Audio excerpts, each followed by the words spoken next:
All right. I want to wish a good evening to everyone, and thank you very much for your patience.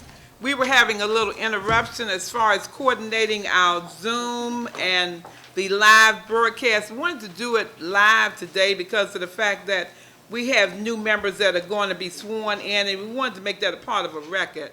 So in order to coordinate, it took a few moments, but I think we have it up and running. I know that we are on the station, we're on Channel 11, and then we have the Zoom going. So I think people who are not able to get Channel 11 can see it on Zoom. So I think that basically gets everyone satisfied. And I want to thank all the people who've come to be with us this evening. Thank you all very much. I'm going to start on the agenda. And I would just like to open by, again, saying greetings from the town of Fairmount Heights. This is the night for our mayor and town council meeting. This also is the night that we would do the swearing in for 3 council members. Now, of that group, we'll have 2 that will be appointed for a 1-year term to finish out the terms of former council members, and there'll be 1 that will be doing a term that will end on May 2nd, which is the time for our regular election. So there'll be 3 people. Everything is here in their folders. In these folders, there is a copy of the oath of office, the town charter. There is the information for them as far as council decorum, talking all about our meetings, the meeting rules, and everything involved with the town. There are 2 other documents that they will be receiving, and everyone will get these in time so they can be prepared for our organization meeting.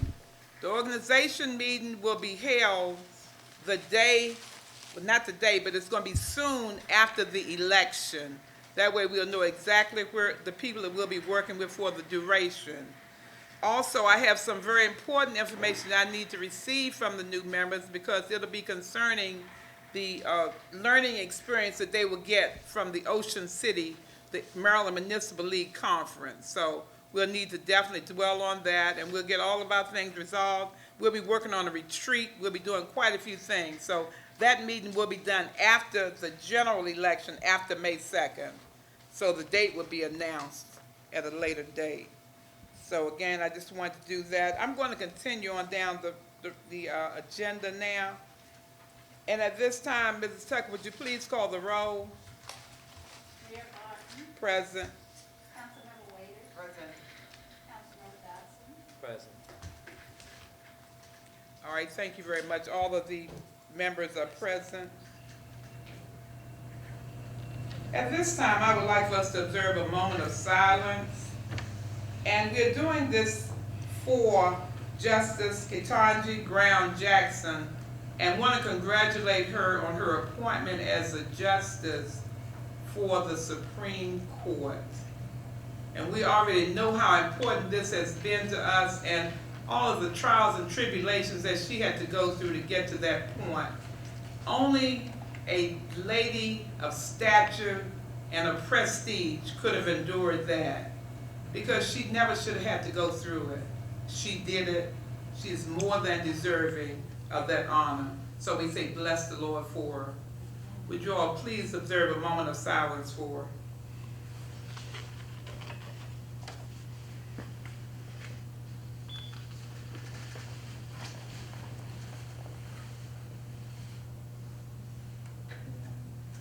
All right, thank you all very much.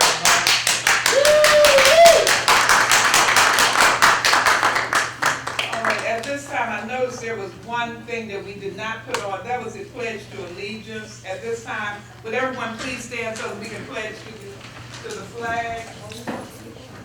I pledge allegiance to the flag of the United States of America and to the republic for which it stands, one nation, under God, indivisible, with liberty and justice for all. Thank you all very much.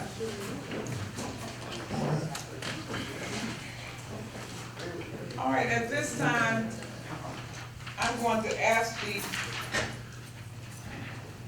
3 new members to come forward, and I'm going to come out.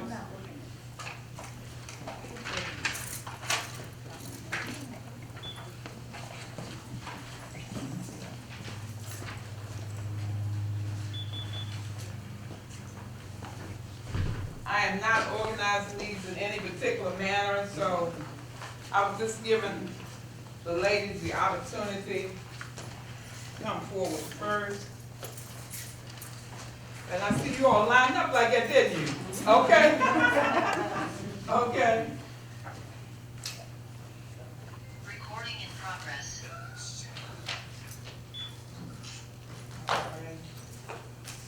We're going to do the first one. And I want to say thank you all for stepping forward for your service. And I wanted to say also, you know, this is a very big job. And it's not to be taken lightly. This is something that it would change your whole idea. Once you sign on with this oath, even people think differently because the arrows will be pointing to you. So it's not a fun and a game type situation. You'll see exactly what I'm saying as I swear you in. And like I said, once you take that oath, because you'll be taking the seat here from there, and you'll see what it's all about. But I say God bless you to all three, and then we'll just pray that God looks down on us and shows us his favor. All right? Amen. I'm going to begin. If you would just raise your right hand, I'll do, this is a Akiva Stewart first, and if you would raise your right hand, you've already done it. Would you repeat after me? I state your name. I, Akiva Stewart, Do swear or affirm do swear or affirm that I will support the Constitution that I will support the Constitution of the United States of the United States, and that I will be faithful and I will be faithful and bear true allegiance and bear true allegiance to the state of Maryland to the state of Maryland, and support the Constitution and support the Constitution and laws thereof, and laws thereof, and that I will do and I will do, to the best of my skill and judgment, to the best of my skill and judgment, diligently diligently and faithfully, and faithfully, without partiality without partiality or prejudice, or prejudice, execute the office execute the office of council member of council member for the town of Fairmount Heights, for the town of Fairmount Heights, according to the Constitution according to the Constitution and the laws and the laws of this town and state. of this town and state. Consider yourself duly sworn. Thank you. Yes, but you can sign right here. Here's an ink pen here. And let me sign first, and then I'll let you sign.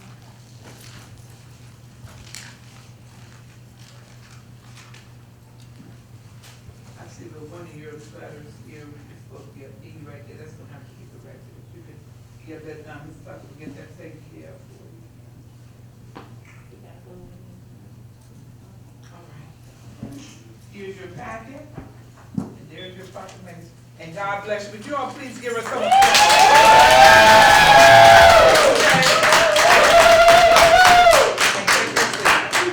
yeah.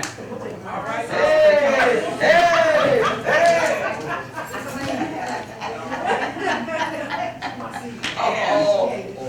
Would you raise your right hand and repeat after me? I state your name. Do swear or affirm that I will support the Constitution of the United States and that I will be faithful and bear true allegiance to the state of Maryland and support the Constitution and laws thereof, and that I will do to the best of my skill and knowledge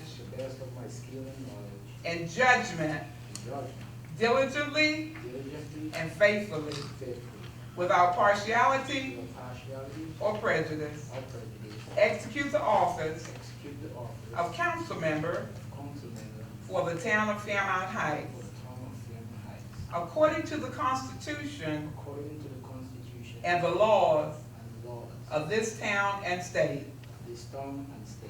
Yes. Consider yourself.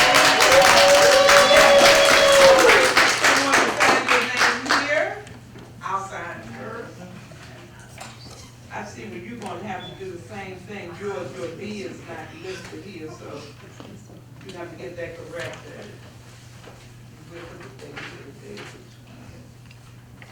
You better extra shot. One man on. One man.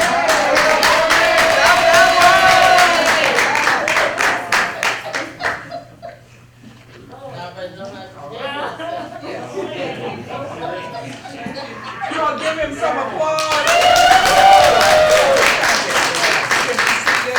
Can be seated. All right. Yeah. Oh, you, I was looking around over there. Already got her seat. All right. Okay. Would you raise your right hand and repeat after me?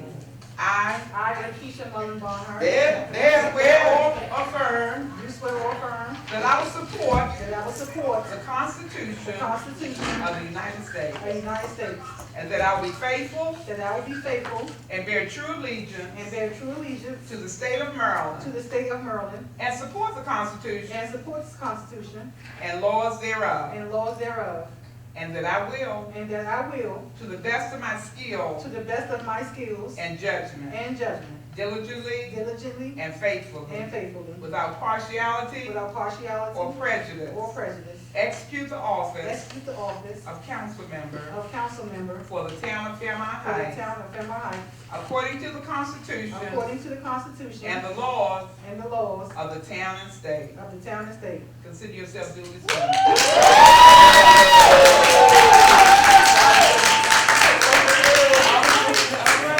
I'm gonna sign and then you can sign after me. We'll put the date here. I see where yours, there was one, there is a B left off on these, so we gotta get these, make sure that it's corrected. Okay, evidently went to the end of the page, see right there? Yep.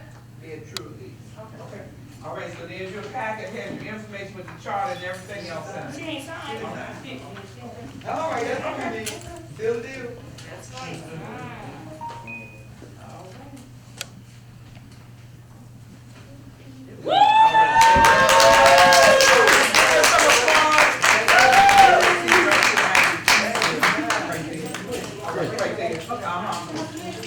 No, it's nobody there.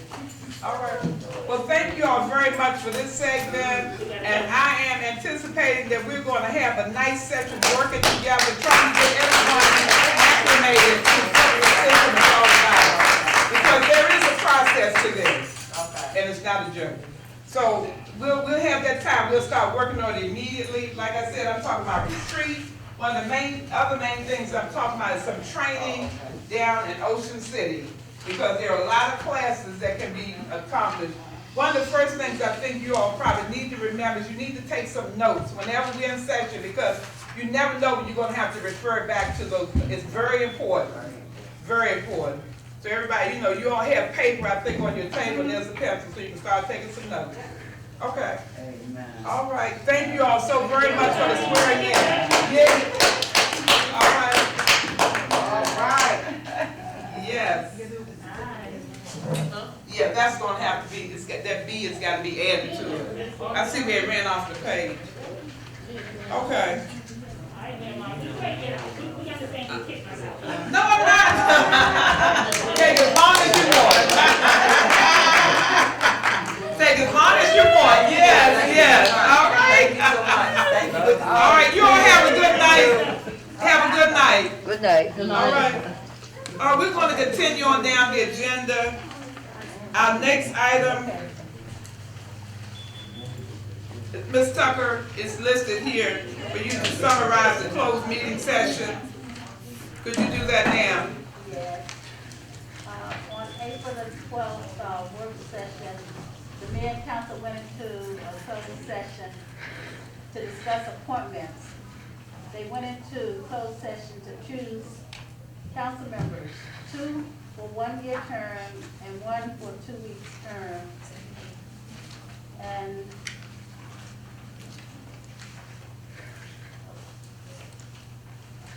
they, made a decision, for the vacancies. And they came out back with the over. Oh. Okay, Ms. Tucker, can you pull your mask down while you talk and finish that up? Okay, on April the 12th, at the work session, the mayor and council went into a closed session at 8:33 to discuss the appointment for the vacancy. They went into a closed session to choose the council members. for a 2-year term, they went into a closed session, and they have 2 council members for a 1-year term, and 1 council member for a 2 weeks term, until the May 2nd election. And this was done by Mayor Martin, Councilmember Waiters, and Councilmember Dodson. And the motion was made by Councilmember Dodson and seconded by Councilmember Waiters. Okay. Did you give the times that we went in? We went into the closed session at 8:33, and you returned to the open session at 8:48. Okay. Thank you very much. All right, we're going to continue on down. We have several sets of minutes. We have minutes from December the 14th, 2021. It was a work session. We have some minutes from December the 15th, which was a town meeting. We have January the 11th, 2022, which was a work session. January 19th, 2022, which was a town meeting. We have February the 8th, 2022, which was a work session, and February the 16th, 2022. Did everyone receive your copies of those minutes? Yes. I would like to receive a motion to get those approved at this time. So moved, Councilmember Waiters. It's been properly moved and seconded that we approve these minutes as presented. Yes. Are there any questions? Discussion. Mhm. We're approving, minutes for previous as the mayor has stated, and our new members have not had the opportunity just for their request.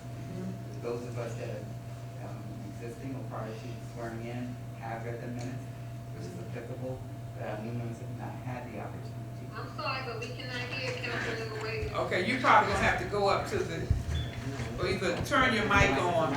Can you hear me now? Can you hear now? Okay, I'm sorry. I was asking the mayor for discussion, for clarity. Councilmember Wood Dodson and I and the mayor have reviewed the minutes.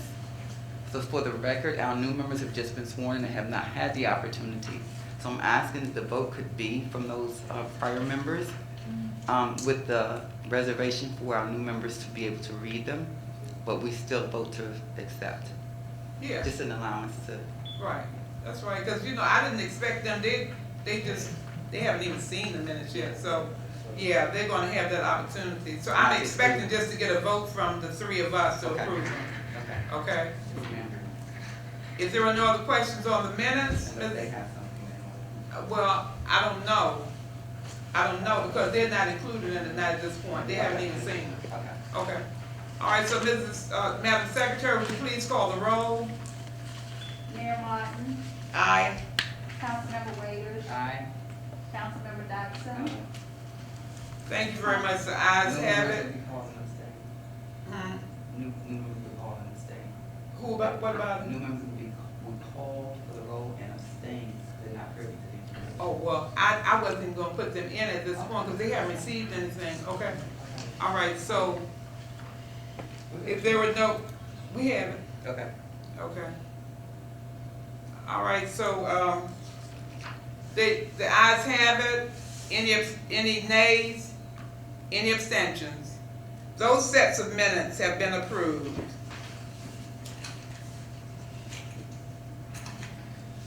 Okay, we're gonna continue down to our police department report. And Mrs. Walker, would you please come forward and do the police department report, because Lieutenant Ivy is in training down at Ocean City, police training.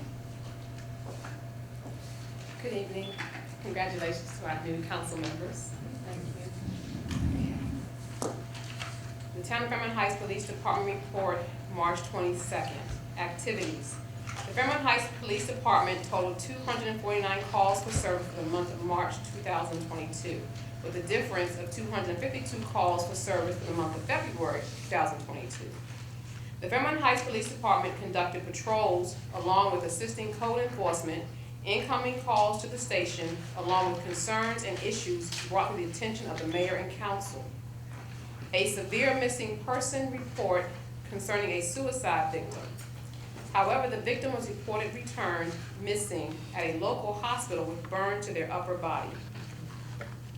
A domestic violence report involving physical contact with both individuals involved, where one victim had a bottle of urine thrown into their face. Due to the altercation involving this incident, all medical attention was denied on scene with non-life-threatening injuries. A citizen armed robbery occurred at 6:35 hours where the victim was approached by two unknown suspects at gunpoint, and they fled the scene in a white Kia with Maryland temporary tags. The victim had cameras which were able to record the incident and given to detectives for investigation. Another citizen robbery at 6:50 occurred where the victim was walking and approached by suspects with semi-automatic handguns who demanded the victim's book bag and stated that their wallet better be inside the bag. The suspects fled the scene in a white Kia. Notification to detectives for investigation being conducted. A shooting incident that occurred outside a residential home involving a male and female relationship. The brother of the female responded to this place of residence in a retaliation behavior towards the boyfriend who resides there. No non-life-threatening injuries at the scene. State's Attorney's Office Carjacking Task Force has increased its partnership with municipal agencies. Former Deputy Chief of Prince George's County Police Department, Mr. George Nicholas, will be working closely with municipal agencies, making sure cases are going through procedures for prosecution. Property located at 708 62nd Avenue, which has been a nuisance abatement and environmental issue concern, will be moving forward with violations and charges for prosecution. The Fairmount Heights Police Department in-service police officer training has been completed for 2022 at the Prince George's Municipal Police Academy. The command staff in-service training will be conducted in the month of April 2022. To the council and residents, all of the crime ComStat will be reviewed and shared accordingly as the cases are permissible for disclosure of information. Cases are sensitive in nature for any and all investigations. Lieutenant Earl Ivy. All right. Okay, thank you very much, Mr. Walker. Well, he'll be next. Yeah, since you could, that would work. All right, we'll have a report from our code enforcement officer. He's ill tonight, and, well, he talked with Mrs. Tucker. He said he didn't think he was gonna be able to make it back, so he's not gonna make it, so his report is here. So Mrs. Walker will read his report into the record. Month report from March 15th through April 12th, 2022, code enforcement. During this period, I have issued one rental license, 611 60th Place for $100. During this period, I have received one civil citation for not registering a vacant building. They paid the citation, but they still have not paid the registration fee. That's 701 58th Avenue, $1,000. During this period, I have issued 3 building permits. For HIP, 719 60th Place, $310. HIP, 6117 Josh Street, $310. Long Fence, 805 59th Avenue, $131.25. On April 5th, 2022, we had a pre-construction meeting with PEPCO concerning the installation of the new vehicle charging station. On April 5th, 2022, work began on installation of the fencing at the 4.4 acres. On April 8th, 2022, PEPCO installed the concrete pad for the vehicle charging station. Photos are available. Our office has collected vacant lot registration fees from the following: EBY Health Services, $250. Melvin Grisham, $250. Betty Joseph, $250. Updated on the percentage of lots not maintained in the town. 24.28%, not 80%, as previously indicated. We have a total of 70 vacant lots, and 17 are not regularly maintained as of this date. These are the cities, towns that do not have a vacant lot ordinance. The city of Bowie, town of Colmar Manor, town of Marlboro, Town of Cheverly, City of Mount Rainier. These are the cities and towns that have a vacant lot ordinance. Town of Forest Heights, as of July 1st, 2012, their fee is $75. City of Sea Pleasant, $75 annually. Town of Capitol Heights, $600 annually. City of North Brentwood, $100 annually. The fencing around the openings at the 4.4 acres have been completed. Photos are available. The old garage at 719 60th Place is being demolished and the land is being graded. James Pinckney, Code Enforcement Officer. All right, thank you very much. All right, appreciate it for reading those two reports. Any questions that you have for Mr. Pinckney or Lieutenant Ivy, you'll probably have to send them an email because both of them are absent tonight. And that would be the best thing. Just send them an email or forward it in to Ms. Tucker and she'll make sure that they receive it. Okay. We're going to continue on down to our town manager's report. Mr. Roman, would you come forward? Well, first, good evening. I'm going to remove my mask. First, good evening to all of our new appointees. Looking forward to working with you. Today I will tell you a little bit of what I do because your input is valuable, and so I welcome all of you. Much of my update, or some of my updates, were given in Mr. Pinckney's report. However, there's a role that I play. So the job, we had a job announcement. We have filled one vacancy in the Public Works Department.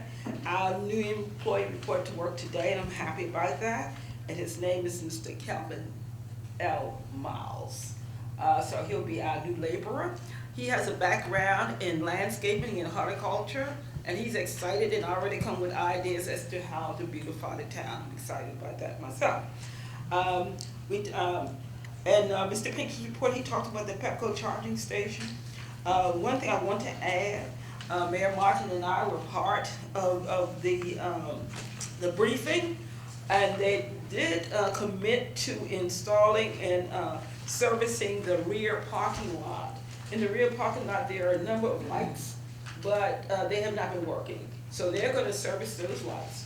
And I think it's a good thing, because if you're going to have an electric charging station back there, it's good for safety's sake that the rear parking lot lights are operational. In the net zero housing, I've been involved with this project since I came. Councilmember Waiters and I initially met with Maryland National Capital Parking Planning back in 2014, or maybe, 2014. So as Mayor Martin said, this is serious work, and it's always a process. So here we are, 2022, and we are about to start new construction.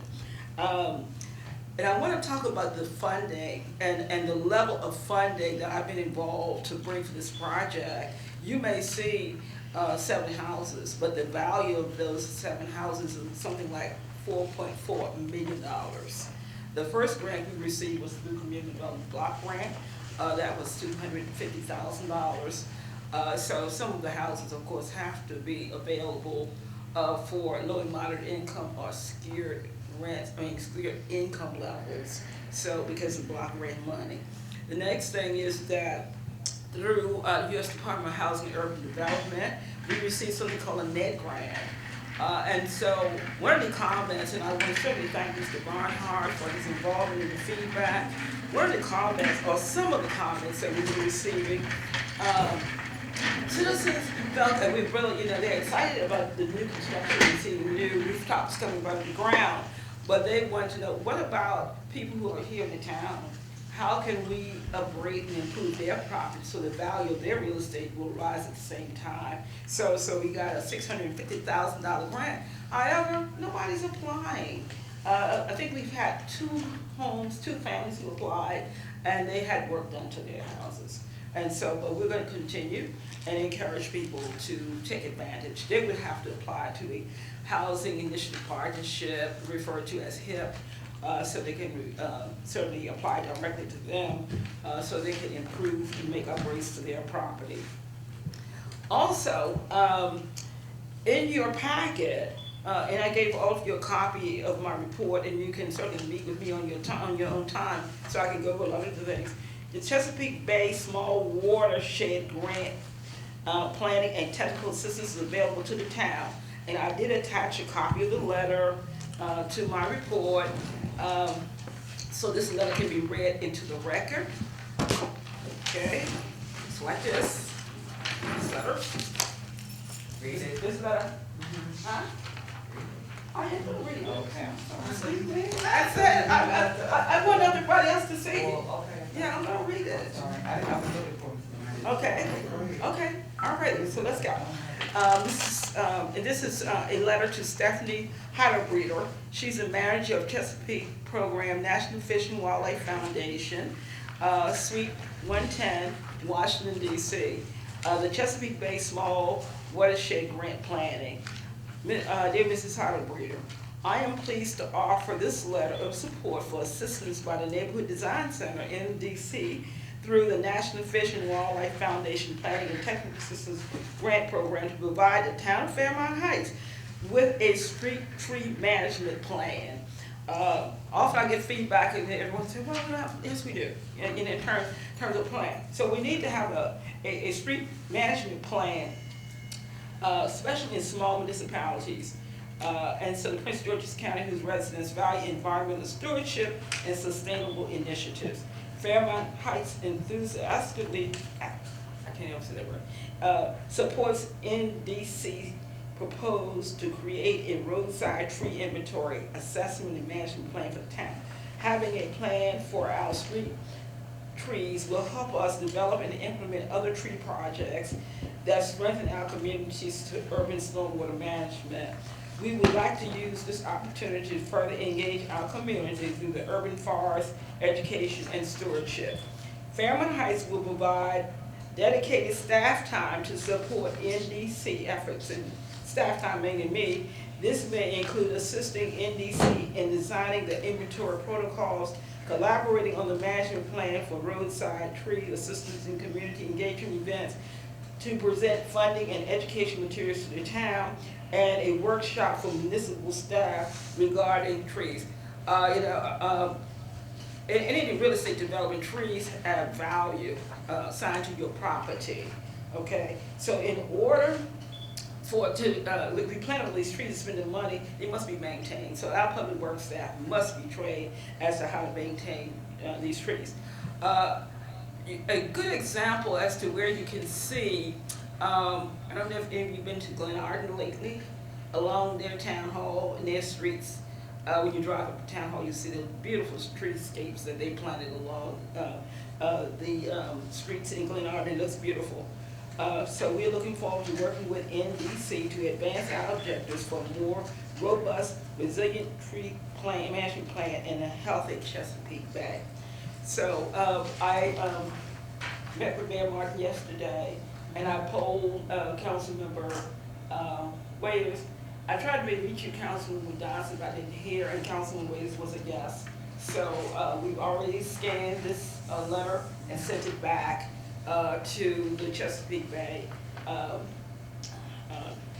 through the National Fish and Wildlife Foundation for this assistance. This will be additional funding and grant money that we will receive. Okay, now, again, something else. I think I've been working on this project for about 2 to 3 years. And why is this important? I just talked about the streetscape and the planning. And this is called something, the residential facade and property improvement guidelines. Why is this important?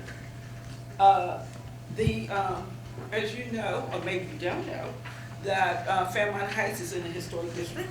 And what does that mean? That means that it has certain architectural features and landscape and design that is common to Fairmount Heights.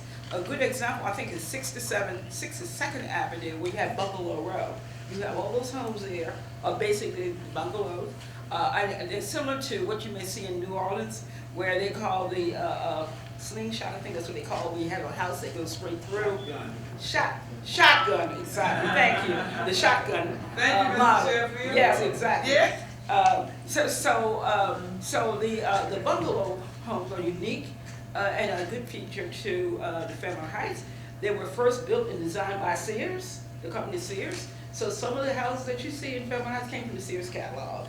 So what we are trying to do, and what I have been doing, working with him and Mr. Barnhart, to make certain that the character of the new houses being built reflect the design and character in this book.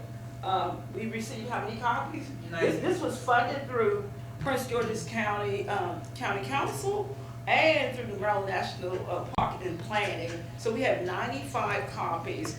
Mr. Barnhart, I will make a copy available to your group, okay? And others, I will make a copy available to council members and to Mrs. Capers and the Fairmount Heights CDC. So I will make it available to them so they can use this. This is a good guide for bankers and developers. Often when someone comes in to get a permit for the town, I do have the opportunity to meet with them. I have the opportunity to talk about whether or not you have a protocol or what you kind of windows you have and what it should look like, the colors, because you want to keep the character of Fairmount Heights intact. So basically, that's my update. I'm looking forward, like I said, to working with all of you. I'm always available. My reports are always on file. And so I will be looking forward to working with all of you on these projects as we move forward this year. Yes, ma'am. My question, Sharon, I just had Councilmember, Stewart, I'm sorry, in all due respect, copies of another report for sustainability that we had that they did not have, and there's one copy sitting here for the new members. You didn't talk about it, but I want to provide a copy to them for that. And then I also forward the resolution to support that. Okay. Are you referring, is that the sustainable Maryland application? Oh, yes. I'm definitely going to need your input and your help. The sustainable application, Prince George's County has something called a 5-year housing plan. And it's required by the U.S. Department of Housing and Urban Development. The 5-year housing plan, of course, is updated every 5 years. And so in that housing plan, by updating your plans and what you plan to do, they're able to put funding. Say for the example, I just talked about the $650,000 we got from NED or some other, or the $250,000 block grant. That is because Fairmount Heights is listed in the 5-year plan. And so I need feedback from the citizens, I need feedback from the group as I work on submitting the updated plan. So what I will be doing is going through all of the accomplishments, and I think I put it in my report, the accomplishments that we've made for the last 5 years, and there are quite a few. Some of them I already talked about. And so we need to put those accomplishments in the plan so we can move forward as to what we're going to do in the next 5 years. Yes, ma'am. Very important to you to guys mention Earth Day. I can't do Earth. Oh, okay, yes. Thank you very much. Earth Day. I need volunteers. Mr. Barnhart, you who? I need volunteers for Earth Day. I know last few years you volunteered, but we're going back to the same site. And so also the Anacostia Watershed Society has volunteered and worked with the town to keep the 4.4 acres clean. But along Sheriff Road, as you come into the entrance to the Bryn Mawr Townhouse subdivision, it is so trashed. And so we'd like to go back and clean it up and come up with get through the council, how we're gonna educate the residents and the citizens living in the townhouses how to keep that area clean. So we're looking at the possibility of landscaping, removing all the trash, putting in a new sign near Martin. We'd like to put in a new sign a modern updated sign that perhaps we can get through some other funding. So that's what we would like to do for cleanup. And so we'll start Earth Day. As a matter of fact, we're going to start on Friday. I want to thank Mrs. Wilkerson back there who donated mulch. I will be donating some huge pots, beautiful blue pots, and I'm looking at how we can decorate the front and have some beautiful floral escapes. And so we can set escapes throughout the town. Especially when I come in over into the town, we need to look at the historic, welcome to historic Fairmount Heights right there by Addison Chapel. You know, you have a historic site right there, so as we come into town, I'm thinking about ways how we can decorate that and make our historic district more attractive, and so we can have, so people will come into town and realize this is a historic district. So I'll be calling on all of you, come to see me, volunteers, I need help. Okay. Okay, all right. Well, thank you very much, Mrs. Sarumi. Okay. I think, well, you've covered most of the areas, so Yeah. I appreciate it. And if any, Did you, It's it's a later little- on the, Mhm, mhm. Did you have something else? Yes, later. Okay. You can, All right. you can. All right, thank you very much. Yeah, we talked about that. I don't think there's another section with the letters, Okay. with the letter in it, because there's some documentation that needs to be signed by me. Once it comes back, you know, we can report out, and it will possibly tell us how many people and, you know, when they'll be coming and when it will end, Okay. because there's a time frame on that. Okay, all right, thank you all. Ms. Walker, our treasurer is here to give us a report. Good evening again. Mayor, council, you all will have, I'll make copies of my report. I didn't make copies prior to the meeting, but I will report that as of March 31st, our total income has been $809,955. Our expenses have been $501,887.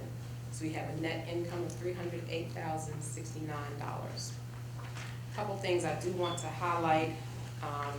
Our income for March from highway user was $10,842.67. Our property tax, $11,546.50. Income tax, we received a special distribution of $1,518.60. Our regular March distribution was $4,992.51. Our third quarter police aid was $2,520.50, and our recycling rebate was $977. I did fail to say this budget report, so the new council members, I will sit with you to go over the budget report in detail so you all can understand how the budget is set up, the work that goes into it, because we are in budget season, and so we're gonna be looking at the budget again. So I'll get together with you all afterwards to find a date and time that works for you. It's probably gonna take us maybe an hour, hour and a half, so I need a good bit of time to go through it and let you guys ask questions and share with you. But I'll go through this with you in detail, and then the report that I'm giving will make a lot more sense once you see this report. On this report, for the council, prior council members and Mayor Martin, a couple questions I've been asked since last month. Telephone. When we switched our system over to a voice over IP system, we no longer have phone lines. Our phones are through the internet. So we do not have a fax. And that decision was made when the decision was made to go with that system. The city council and mayor at that time were aware of what the new system would be. Mayor Martin and I actually sat down with the vendor, with more than one vendor, to take a look at the system, and they explained what the new system would be. So staff, council members are aware that we do not have a fax line. And I'm bringing that up because there have been questions about faxing. The reason they decided to go with that system, the cost to maintain a phone line just for faxes, it didn't make sense. We only do a few faxes a year. Now, I do understand that there are documents that cannot be emailed to the police department, Lieutenant Ivy is aware, and he's made me aware when he has to go out and have something faxed to him. But that was a decision that was made by the full mayor and council. It wasn't a decision that was made without everyone being involved. So we do not have a fax line. What I will do is I've asked Ms. Tucker over this next year to keep track of the number of times we need a fax. And if we determine that we need to consider going back to having a phone line, then we'll take a look at that. But again, that decision was made by the full mayor and council. The fencing around the 4.4 acres is complete, and I did get a quote for the fencing around the parking lot. I was quite surprised. The first quote came in at $33,855. A lot higher than I thought it was going to be. But again, I will get additional quotes. But I needed that information as we sit down and begin to talk about the budget. A couple other questions I've been asked since our last meeting. I was part of an email asking about our copies and what the town incurs for sending out flyers. And one of the questions was, what is our budget for copying? So our fiscal year 22 budget, our budget for the lease on the copier is $3,851.52. And that's based upon the payments that we make every month. We budgeted $2,448 for copies. As of the end of March, we have spent $3,349 for the lease, and we have spent $1,339 for copies. I also went through to take a look at if there's any time that we're going over our base, because we are allowed a base, and our base for each quarter will be 12,000 images. And so in the second quarter, we went over by 7 images, and it cost us an additional 53 cents. And the other quarters we've stayed within our allotted number of copies. However, that does not answer the question completely that was asked, because we were asked how many flyers have we disseminated throughout the year.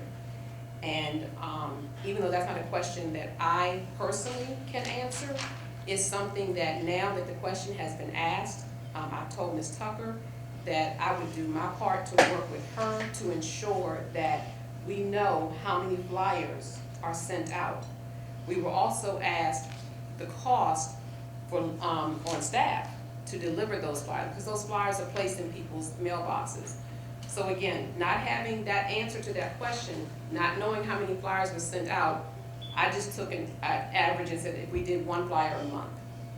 The cost for staff to disseminate those flyers would be around $1,480. Ms. Tucker, when I talked with her about it, she also shared that the number of flyers that are copied, it varies. Sometimes it's 300, sometimes it's in excess of 300. I guess it just depends on what they're being used for. So any questions that we get, we have an obligation to respond to them, and then those questions a lot of times will cause us to see areas where we're deficient or areas where we're just not as paying attention to some things that other people may be paying attention to. So this is something that I have committed to Ms. Tucker. I will help her to make sure that we are able to track the flyers. But I think the bigger point here was a more efficient way of communicating. I believe that was the point of the question. And that is something that as a council, certainly you all will be talking about. There are some recommendations on the table for better communication, but I want to make sure that any portion of a question that I'm asked, that I do provide that information. I received a FOIA request for salaries for calendar year 2021, and I did respond to that request.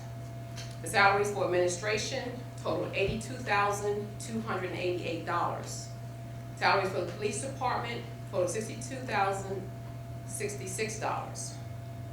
The salaries for public works total $91,290. Again, I did respond to that FOIA request as soon as it came in. I also received a request for the amount of overage paid in stipends. That was $7,400. That $7,400 is $2,400 in 2019, 2020, 2021, and then $200 in 2022. The repayment as of the end of March has been $450, leaving a balance of $6,950. I was asked about bonuses that have been issued through the town of Fairmount Heights. In 2012, bonuses were issued at $1,200. 2017, $700, for a total of $1,900. Of the $1,900, $700 have been repaid, leaving an outstanding balance of $1,200. Those are the questions I received since last month. Again, council members, I am excited to work with you. Please let me know if you guys can get together with me afterwards. I'd like to set up a time that I can meet with you to go over the budget, answer any questions you have, and then help you to be prepared for our upcoming budget meetings. And that's it for me. I'm sorry. No, I was waiting for her to finish, but you can go on. Councilmember Wade? Ms. Williams, it's okay. I don't want to be out of order, but all out to get control. I want to respect the way being that made it, call for a response. Yes, she's finalized her report, so Councilmember Wade, you remember, see, Microphone. can you hear? I Take your have man. to have him come out and look. Okay. They can't hear you. You did not say that. Okay, so I just wanna make mere mention, voice over IP, and the facts, I made note, and I'll talk to you about this, and elaborate, secure print. I'll reprint secure print as an option, that's my IT speaking, so I just wanna offline speak to you about that. I don't wanna go on communication copies, but I do wanna go over here on this side, where the expenses were, asked, requested of stipends in that amount.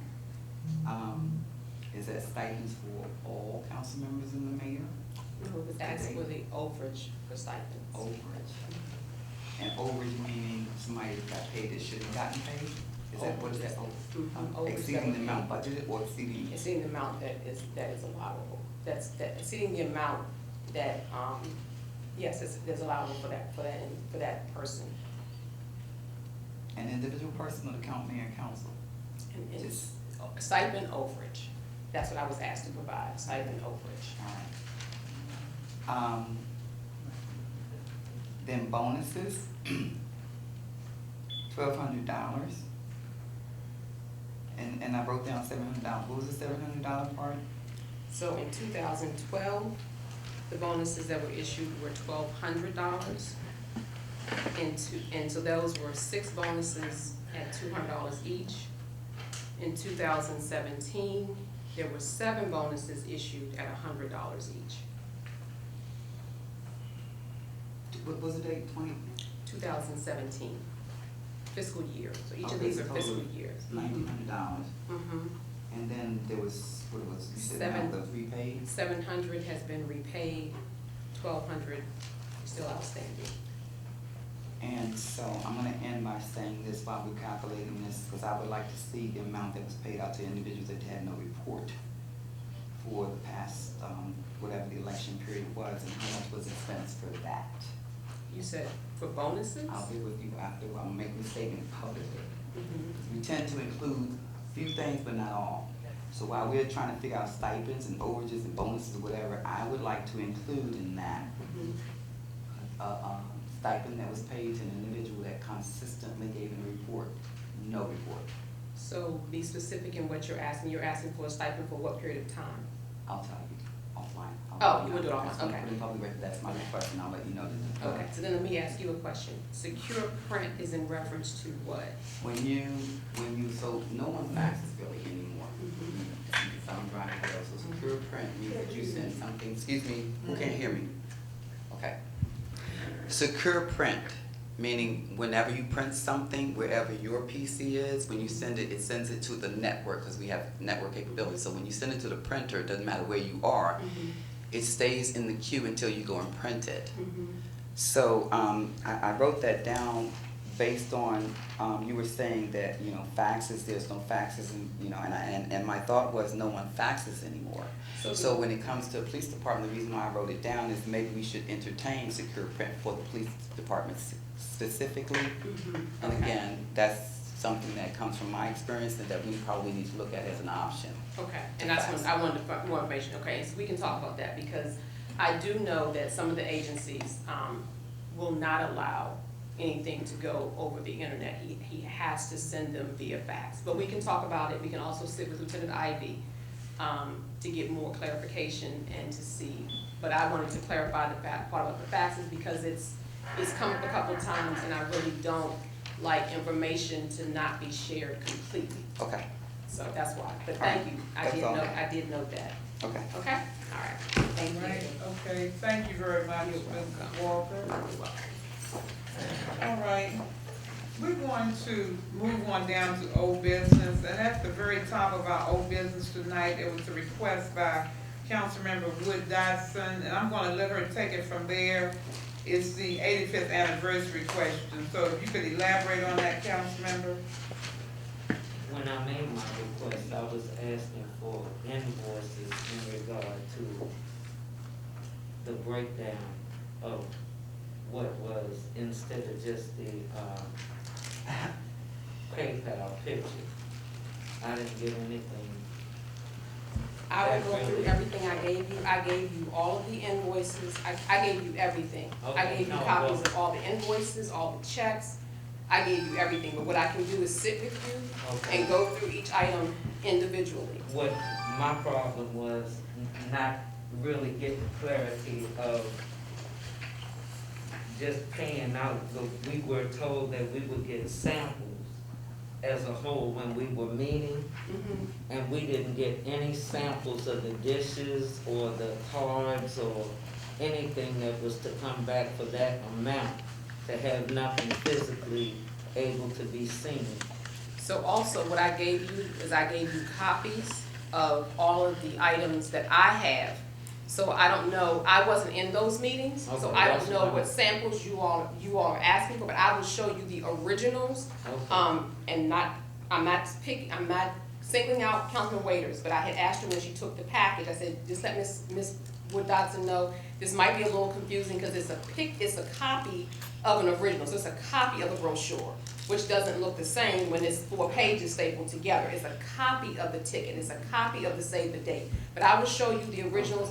Again, I wasn't in the meetings, I wasn't part of the anniversary committee, so I don't know what originals or what samples you all were expecting, but certainly you and I can sit down, I will go through everything with you, to make sure that you see the originals, and then I compare it to your copies, just to ensure that you do have everything. Okay? All right.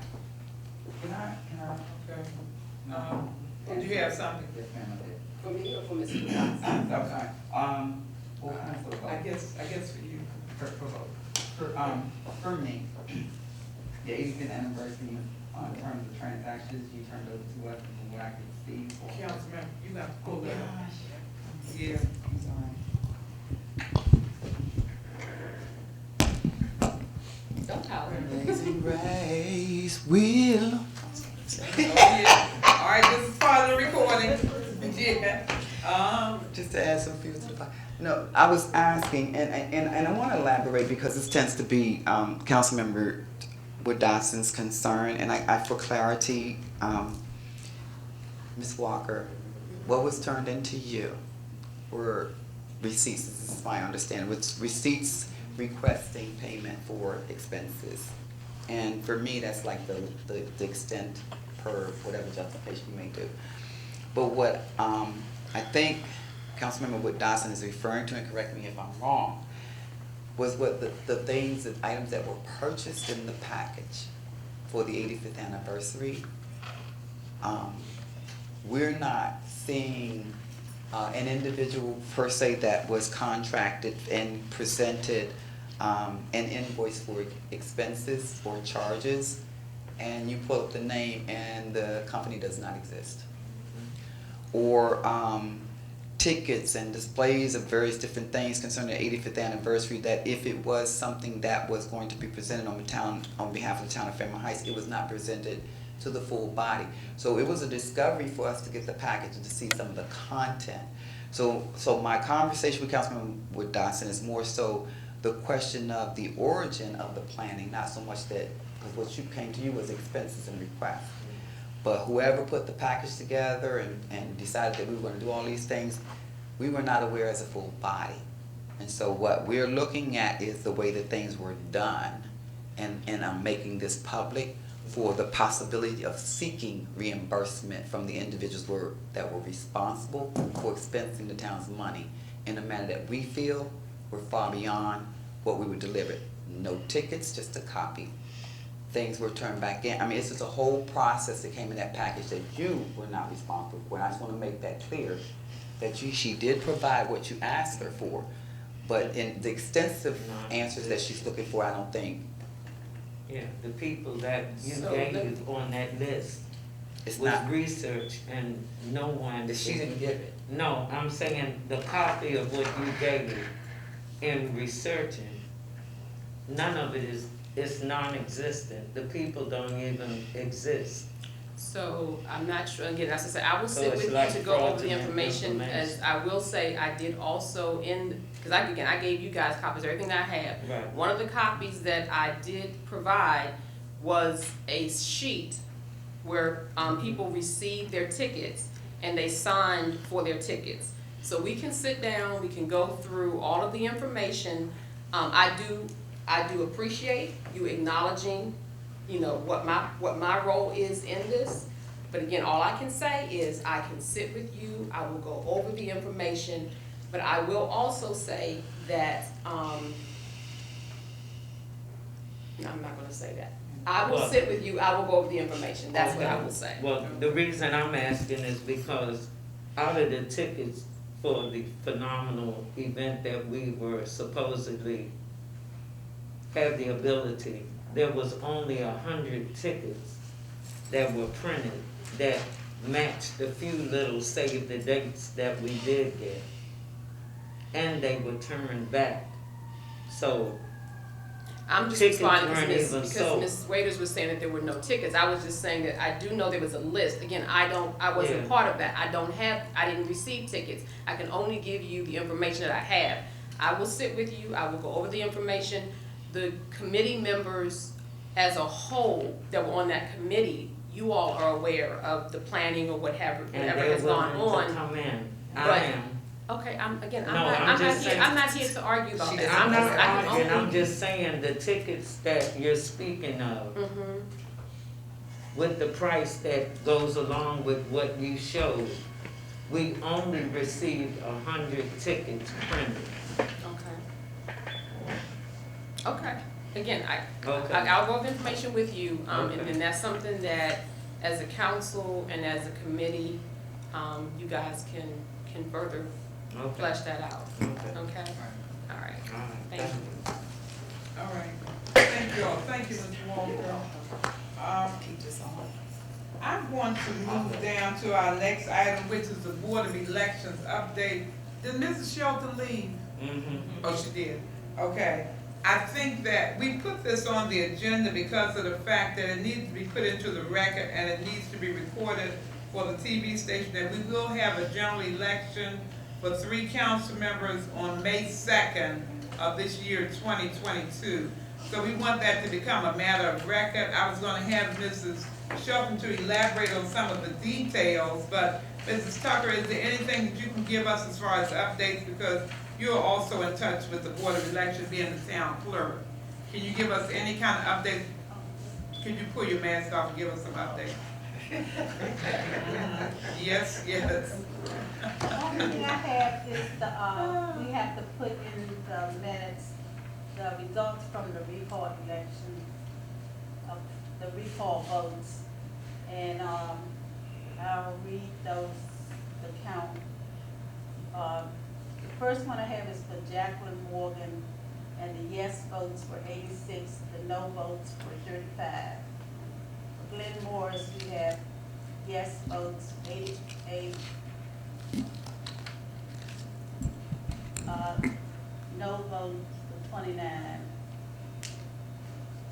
For Patricia Okundu Walker, yes vote was 90, the no vote was 31. And the way it's reading is that, for instance, the yes meant they were voting that whatever the count, yes. And the no was for the people that wanted her to be elected. The no, the yes was for the ones that didn't want them to be elected. And Patricia Okundu Walker vote was 90, and the no, the yes was 90, the no was 31. And that is the result. Okay, Mrs. Tucker, is there a possibility that you could also give the information that came off of the notice that went out concerning the deadlines as far as when the petitions have to be turned back in, the night for candidates night, the information, can you put that into the record? Okay, the petitions need to be turned in by 3 o'clock tomorrow, the 21st of April. 3 o'clock p.m. is the deadline. And candidacy night is tomorrow night,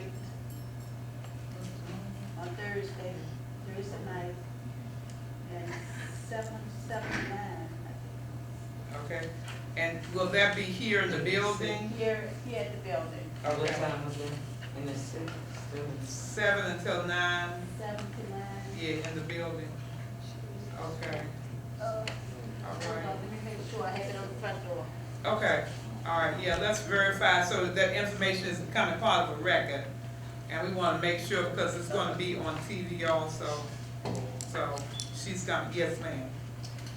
Just for the record, on the petition, it does say, has to be turned in by 4 o'clock p.m. On the petition? Yes. Okay, At 3 o'clock, 4 o'clock. okay, all right, so as soon as she comes back, she needs to make that correction, because I think in coordinating her paperwork and Ms. Shelton somehow never did the transforming of that figure, so it's at 4 o'clock. Okay, okay. Mrs. Tucker, the information on the petition is saying it's due in by tomorrow at 4. The petitions are due in tomorrow by 4. It's on the petition. It's on the petition? Yeah, so we have to go by that, Okay. yeah. Okay, And the time is 7 o'clock to 9 p.m. for the candidacy night. tomorrow night. Tomorrow night, 21st. Okay, 21st, okay, all right. So, was there anything else important that was on that sheet that we need to put it in public record, Ms. Tucker? Anything else that's important that was on there? Okay, and the election naturally is from 9 o'clock a.m. until 9 o'clock p.m. on May 2nd.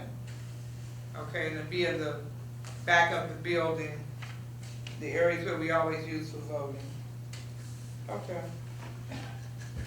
All right, we're gonna move on down to new business, and under new business, there is an item that's listed here that was taken from our work session. Councilmember Waiters actually brought this forward. We couldn't do a formal vote because, you know, in work session, you can't do formal votes, but the idea was brought forward to promote Lieutenant Ivy to the acting chief for the town of Fairmount Heights. And Councilmember Waiters, if you would like to make any comments, after you make your comments, I will accept the motion so we can make it a formal part of the record.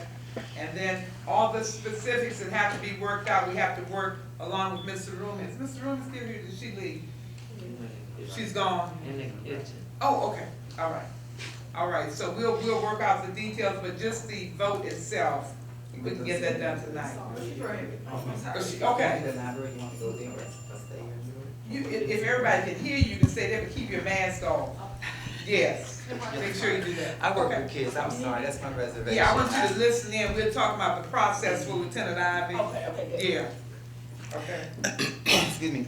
So, Madam Mayor, in the past, we've heard time and time again from, and all consideration and due respect, Lieutenant Ivy has been here for whatever the duration is by himself, policing the community, even inclusive to the partnership created and or established and or this by default with Prince George's County Prince George's County Police Department. And so I just think in all fairness, I know that there is a line of succession that was written, but in that line of succession, I don't have that with me right now, but just off the top of my head, it says that the chief would assign in his absence, but we don't have a chief. And so the last line in that, I think it's general orders for the police department, says that the town manager would designate and appoint the acting chief. And I think in all fairness, for the work that he's done, for the work that he is doing, because he's the sole officer that we have, he is actually our acting chief. And so I make recommendation that we appoint him per the process, which would, as indicated, requires the town manager to designate him as a lieutenant officer. I'm asking that the mayor and council would move forward with that designation. Okay. As it is a responsibility, the way it's written, is Mr. Rooming to appoint him. Not to appoint him because we appoint, but to designate him. Yes. Yes. And lastly, in doing so, I want to make this perfectly clear. I don't know of anywhere, and as he's been doing this for, I don't know of anywhere that you can be designated, appointed to a position as acting, and you do the work, and you're not paid to do it, even if it's temporary. So in all fairness, an acting chief would get paid accordingly. And I end it right there. So I ask and I move that Lieutenant Ivy, that we approve, not necessarily approve, but proceed, or I don't know whether to okay. I don't know, how do we do it? Because it's written, we don't have to do anything, Yeah, we but don't, but we whatever the need to make it process a matter is. of record. Yes, ma'am, Yeah. make it a matter of record. So I move that we make a matter of record, that per the general orders for the police department of the town of Fairmount Heights, that Lieutenant Ivy be designated the acting chief For the town of Fairmount. for the town of Fairmount Heights. Yes. May I get a second? Second. Yes. Okay. It's been properly moved and seconded that Lieutenant Earl Ivy be designated as the acting chief for the town of Fairmount Heights, with details forthcoming concerning the operation of his pay status and everything else. And the actual operation will be done with the town managers back, doing the legwork on it. Okay? Until such point. We make this excuse me, acting, excuse me, I'm sorry, until such point where the position is being filled Yes. for the permanent Okay. chief. You heard that, Mr. Room? Okay. All right. Are the new council members actually, because you all are sitting in on this now, and I don't know whether there's gonna be other information that you need, but I think that I can possibly get, you all think you wanna take a vote on, you wanna be in this vote? Now, I didn't wanna do it with the minutes because you didn't have access to anything concerning the minutes, but something like this, because you've seen the whole motion, and if you would like to get in on this vote, then that would be great. That would be fine. If you don't feel like you're prepared, I can understand that, but, okay, all right, but she's gonna call the roll. She's gonna call the roll. If you all are ready to vote, it's fine. Okay, so it's been properly moved and seconded that Lieutenant Ivy be designated, and it will be done through the work of Mrs. Darcy Rooming, the town manager, to become the acting chief for the town of Fairmount Heights. Are there any questions on the motion? Now, I'm gonna include you all in, so, okay. If there are no questions, Madam Secretary, would you please call the roll? The total council. Mayor Martin, Aye. Councilmember Waiters, Aye. Councilmember Dodson, Aye. Councilmember Stewart. Councilmember Barnhart, Aye. and Councilmember Oscar. Aye. Thank you very much. Thank you all very much. Thank you all very much. The ayes have it. Any nays? And any abstentions? Excuse me, So, did we miss anyone? I just want to make sure, your last name is Oscar? Okay. Just want to make sure. Okay, all right, that's great. All right, well, thank you all very much for the vote, and we are going to be working on that process to get it finalized. Mr. Room will do the finalization. What's the time frame on that? Well, I would assume it's gonna be, for one thing, it should be right away, but he's not here, so, no, we'll figure it out, Ms. Safak. We'll get that.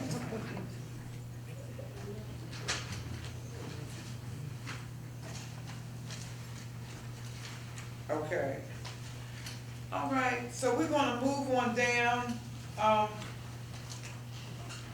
We're gonna go into, this is information that is gonna really bump us up because it's part of my report also. I have listed the Circuit Rider Program.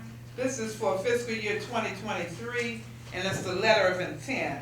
I brought the letter out, but I'm not gonna read the whole letter. But I did want to talk about the great news from the Department of Housing and Community Development that came in the mail yesterday. And we have been offered another opportunity to participate with one other municipality for a circuit rider for the fiscal year 2023. We've been granted, not us now, but the whole program has $600,000 in the program for 1 year.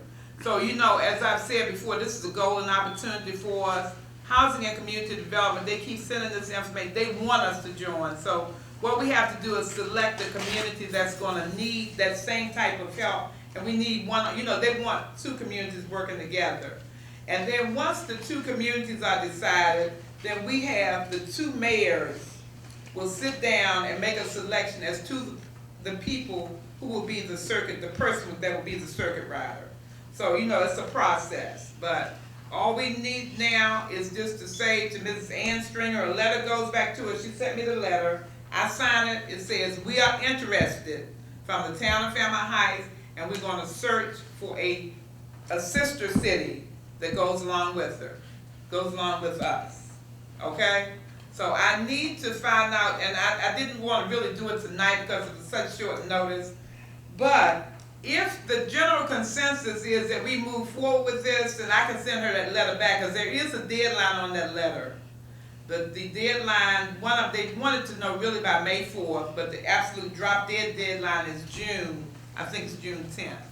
But I think it's more on our behalf, it comes to a better advantage if we send it back right away and say, yes, we want to participate. And then we get the chance to choose our circuit rider. So, what is the feeling of the council concerning the letter of intent? You want to speak? Okay.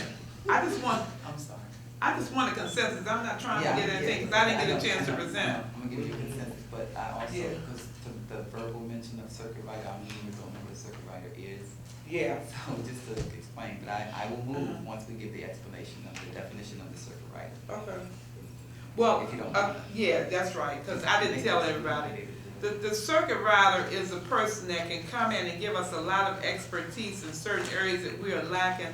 We have some projects that we haven't been able to finalize because of the fact that basically Mr. Rumi is a part-time town manager. We only have Ms. Tucker here as a town clerk. We don't have the other personnel that are support system personnel. And we need someone that fills in that gap. One prime example, I want to tell you all what the circuit rider did, and that was to institute that whole plan. When we got deeded that property on K Street, I don't know whether Mr. Rumi set it up, but the circuit rider was very instrumental in the researching and the implementation of us being deeded that lot. on K Street. We have much more property here that's county-owned that we need to be able to push them and say, okay, now this property is your property. When are you gonna do something for the town? I mean, you know, can we get it cleared off? Can we get it deeded to the town? Not only that, there's a lot of research that we really need done concerning our annexation. We need that extremely bad. Because if we can stretch our boundaries out so that we reach the citizens of Chapel Oaks and of former Cedar Heights and go all the way back to the street that comes down by the Cedar Heights Community Center, that gives us much more leverage. So we have some major projects that need work on, and we need some help to do it. And that person would be here for 1 year. And you know, we share them, but they'll be here for a year. But like I said, there's a lot of good that can come out of having a rider. Yeah. And plus, you look at it, housing and community development, they offer you something, you really need to take it. I mean, because of the fact that we don't pay this employee. They are paid by housing and community development, and we get a lot of good out of it. And then when they look at the paperwork, they say, oh yeah, Fairmount Heights, they're really working. They want us to, you know, they're reaching out. We reached out to them. They said yes.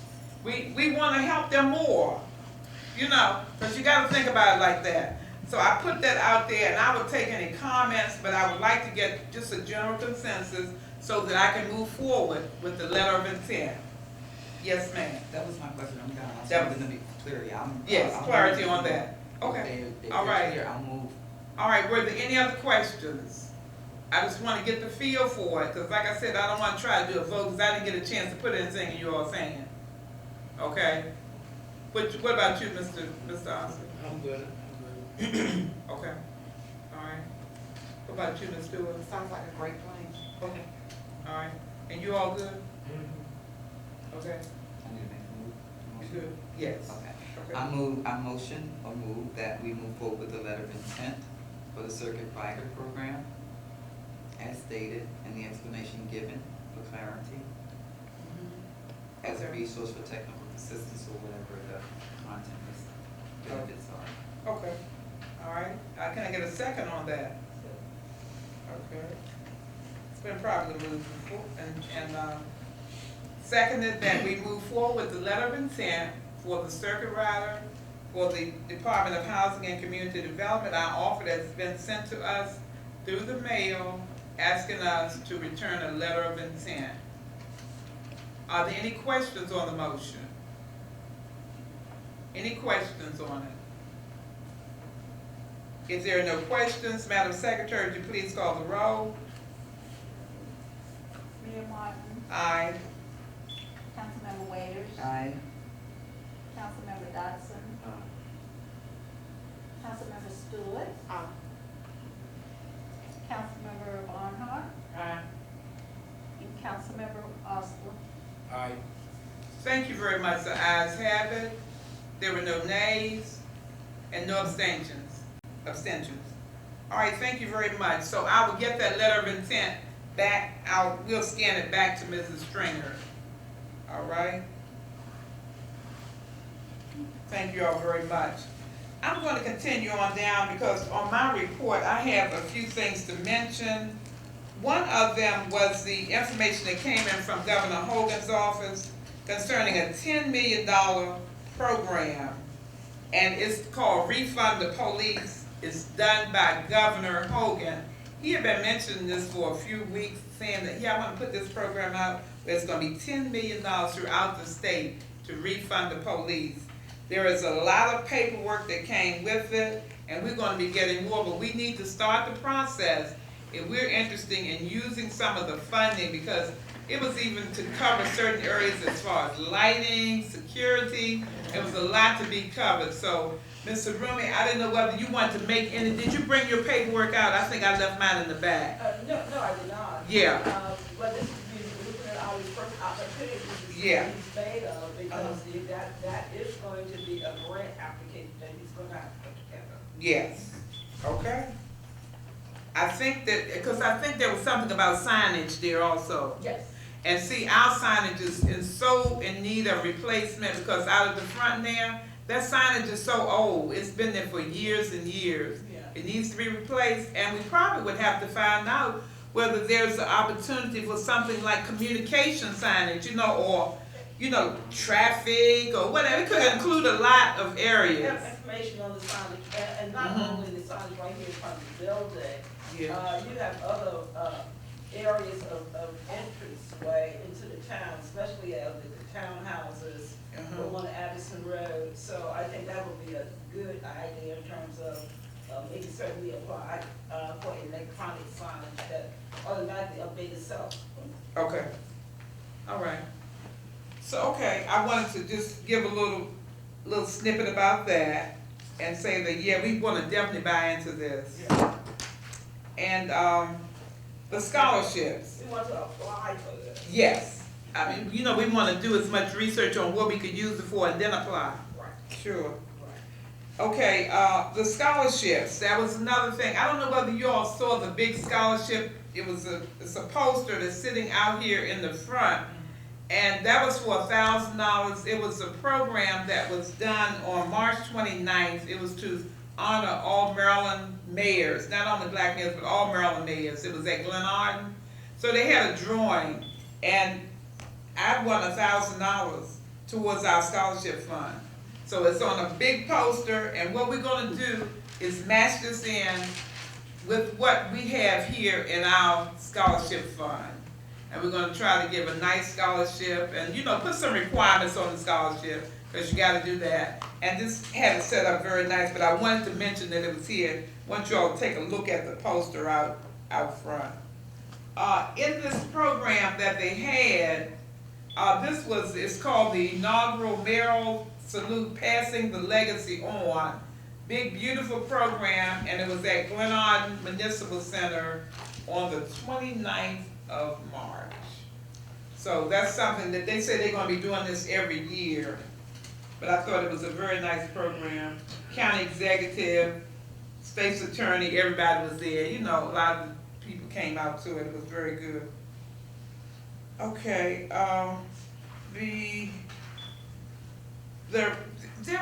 went to a meeting on Monday and was given by the Sea Pleasant Council member, Ms. Sistrom. She has this monthly meeting, and it's a breakfast really, but she invited me, and she said, oh, I really want you to come. So we went. As a matter of fact, I took my husband also, and it was so much good information coming out of that meeting. One thing, I saw the need of us getting back together and working as a unit for Sea Pleasant, Fairmount Heights, and Capitol Heights. You know, it used to be a time when all of us were grouped in, because, you know, we sitting side by side, and we would always come together on projects, and, you know, that collaboration, they seemed to like that. It made us we could easily get more projects completed. So I told her that I was gonna come. I went. I really thought it was so informative. It was worthwhile. So we're gonna try to see if we can group together and get us a time that more, you know, we can sit with Sea Pleasant and we can sit with Capitol Heights and see what we can do in unity. It was very good. One bit of information that came out also was a proposal to buy the Bank of America building here at Martin Luther King. They're gonna auction it off. And I think it's either the end of April or the end of May. Mr. What's his name? The person that runs Patriot Tech, not Thurman Jones. He was there and he talked about how he would like to get his technology center to purchase that building and expand it into a large area that could be available for usage by students from Fairmount Heights, Sea Pleasant, Capitol Heights. And I told him I thought it was an excellent idea. They need to get a certain amount of signatures on before that deadline. So he'll probably bring me like a petition, and then they can take that. I don't know who they're gonna take their petition to, but I think it's really a good idea because he has done so much good on that corner for all those years. Right now, I can't remember. It's probably been 20 years or more that he's been in that building building that little project. I cannot think of the little project that he had them build, but they had competitions there. He took them on trips. he's done a lot to benefit young people in these communities. So when he asked me about it, I told him, yes, put my name down, because I definitely want to be a person that backs that. I think it's going to be something that's very beneficial for our young people. So I wanted to bring that up. So I'll have the information on where we should sign. It should be in the building soon. As soon as he gives it to me, I'll put it out on the table in the middle, in the back there, so everybody can sign it. Another item is the delivery of the 600 masks and the 600 COVID kits. I think you probably heard me talk about it, maybe it probably was in work session or something, that we were going to get them from Ms. Harris from the county. Well, we received those 2 days ago. They're in the back. We're going to have to make a decision soon and very soon, because of the fact that they expire July of 2022. So we got to get them out of this building. I don't know. You know, we sat here and talked at work session about how to disperse them. You know, I had said I thought it would be a good idea if we just bundle them, put one on each doorknob, and then we'll still have some extra ones that we can use for different programs and things like that. We have 600, and we have the 160 that are still back there. So that's 700, at least 750. So I just think we gotta get them out of here. They cannot sit. Those are to expire in July of 2022. So if you all have any other kind of ideas, we can make some kind of decision, even though I haven't had a chance to present this to you all. But we need to know if we can move forward with getting those things out of here and let that be off of our plate. Because they're not doing anybody good, they just stacked up. Yeah. So, you know, if you all want to, whoever wants to talk about it first, we can do that, or you want to convene at another time. We just got to get something done with them. Okay? Maybe I'm gonna let you all digest that, because you don't know anything about it. I'll let you digest it. Okay, but I'm saying that they're here and they need to be attended to. So we can talk about that another time, we coordinate that. We can, okay. So, on Monday, Mayor, do you have a deadline on when we should come up with a plan? not a deadline, but you know, we need to put a deadline there, because I don't want it to go into another month. That's too long. And I might just have to call everybody together, because I need to find out when is a good time, because I'm gonna have to adjust my schedule to when is the 6 o'clock meeting often good for all of you all. Sometime I can do it 6 o'clock, and we could come in here. We had a couple of things to get finalized, we could get it done. Is that, what about that? 6 o'clock? 6 o'clock. 6 o'clock. Okay. I know you all scheduled this stuff. Yeah. Okay. So we'll think in terms of, because that needs to be finalized. Okay. On Monday, I'll be going to the Church of Jesus Christ of Latter-day Saints on the Beltway. The Washington, D.C. temple, you all probably have seen it on the news. They're going to open up the temple. As a matter of fact, I think they opened it, must have been Friday, because I saw the governor was there. But then they sent me this invitation also. Mine is for the 25th, or Monday, and my time is at 2 o'clock. So I'll be going up, and I had inquired to them as to how the parking would be, because somebody called me and said that, you know, if you didn't have a pass, you couldn't get on the parking lot. But I checked with them today, and they put my name on the list so I can park. So that's good, you know. But she said something about, oh, you have to catch a shuttle, but that's not happening. Okay, the last thing I want to mention is on Saturday, and this starts at 2 o'clock p.m., there's going to be the mental health event. I don't know whether you all have seen the flyers floating around. It's given by the 24th legislative candidates, and it's about 4 or 5 different sponsors, because our name is on that flyer also, because we were supporting doing it. I thought it's a great idea. It's going to be at Oak Crest Community Center, and if you all would like to go, he's trying to get as many people as possible, but it starts at 2 o'clock. Yes, it starts at 2 o'clock on Saturday. I know a lot of things going on, because I know we got Earth Day. What time are you all closing up, at 12? At 12. At 12. 1, yes. Okay, all right, so if possible, it starts at 2 at Oak Crest Community Center. I can forward that to you. It's Yeah, probably fire, but. yeah. It just tells you, Oakcrest. Oakcrest That's- Community Hill Center, Road- Yeah, Hill Road it. Marbury Pike, Yeah. the one on Marbury Pike, Oakcrest. Oakcrest, you know, the one right there at the, you know, it's a, I'll find this. you know what, Pennsylvania Avenue extended to Brooks Road. okay, Brooks Road. yeah, I'm holding it. Yeah, It'll okay. take a minute. okay. I gotta go. All right, so that's, and that got it. flyer stuff, yeah, it can be printed down, but it's Yeah, I think it's online. online, but. huh? It is, Up launch mark, there you go. Yeah. Yeah. okay. Okay, so that's all that I have right now. I think that was, I had quite a few items I wanted to report on, but that's all. I'm gonna go down to council members' reports, and you all can, when I get to you, if you just wanna say, I'll do one the next time, that's fine, okay? You can just say, good evening to everyone, and thanks for coming out to support me. You can say that, that's, you understand? Okay, I'm gonna start over on this end here. Oh, no. Okay, all right. Let's, cause see, Cause they're cause gonna we be got, quick. no, cause they might not even want, they don't really have to tonight. They don't have to. Okay, I'm sorry. Yeah. So, yes, ma'am, okay, I was. Okay. It's just good to have fun. So, as usual, my report is kind of sort of folded into Ms. Rooney's report. But, I have highlighted a few things, to discuss, and, I think Ms. Rooney always talks about us being in a good position for, grant opportunities. I've several emails from her sustainable community and several other things that she's updated me with. And so basically, she's already, I think, talked about it. But I just wanted to make mention that the town of Fairmount Heights is in a very good strategic position for grant opportunities.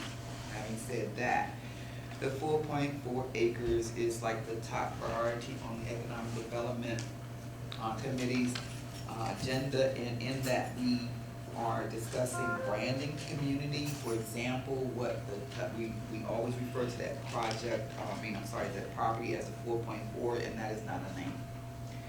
So for those of us that are familiar with the property, at one time it was the apartments that were called the Lodge. At another time, and I don't remember which came first, but it was Fairmount Gardens. And so I just kind of sort of tagged off the top of my head, the Lodge at Fairmount Gardens. But these are things or names that I think we should kind of sort of discuss as a community. What we're going to label that project is not just more important than just being 4.4 acres of land now. And with that, I would like to make mention of the Main Street and the look and feel for the Main Street. But I'm pause right here and ask a question. Ms. Walk can answer this question, or Ms. Rooney can answer this question. We fenced in the property, but I noticed that there's still that one part that's on Sheriff Road. And my question is, does that belong to us or not? Where the, was it Silver Meter? Where the what? Oh, That, you know what I mean? yeah, that is the one that's completely ours. That's ours? They're not, yeah, it's still, I might have to just give you a vivid picture of it, but that first section there, Going in. leading into the 4.4, that's completely ours. Okay. That didn't have the covenant on it. Okay. Yeah. All right, that felt clarity, okay, that's what I Okay. wanted to know, okay. Okay. And then, I'm gonna close and leave it right there because I do wanna have respect and allow our new members to speak, without, being long. In the 10-hour economic development meeting, you'll get, additional information. My report tends to kind of sort of cross-references Mr. Rooney's report because of the green team and, other things concerning the community as a whole. But I did make mention in my going to work this morning, I noticed that the sign by the playground,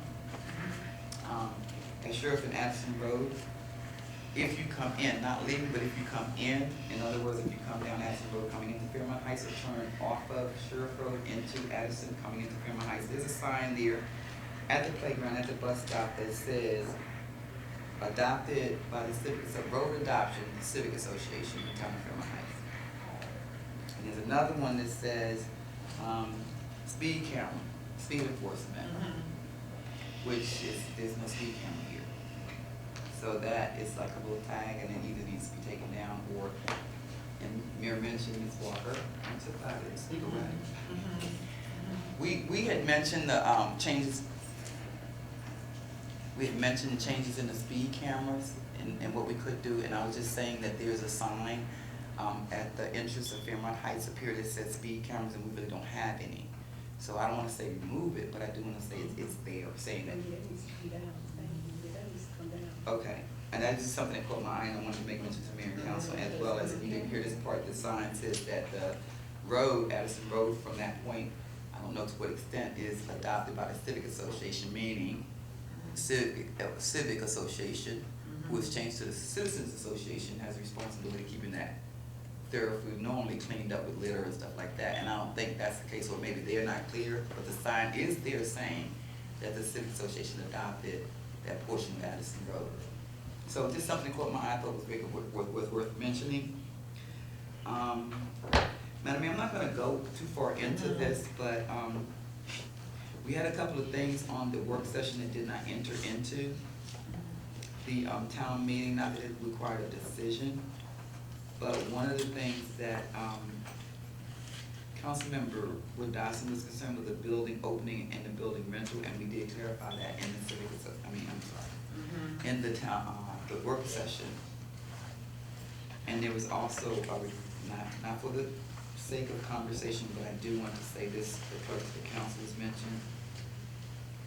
Yeah, okay. And the sea containers.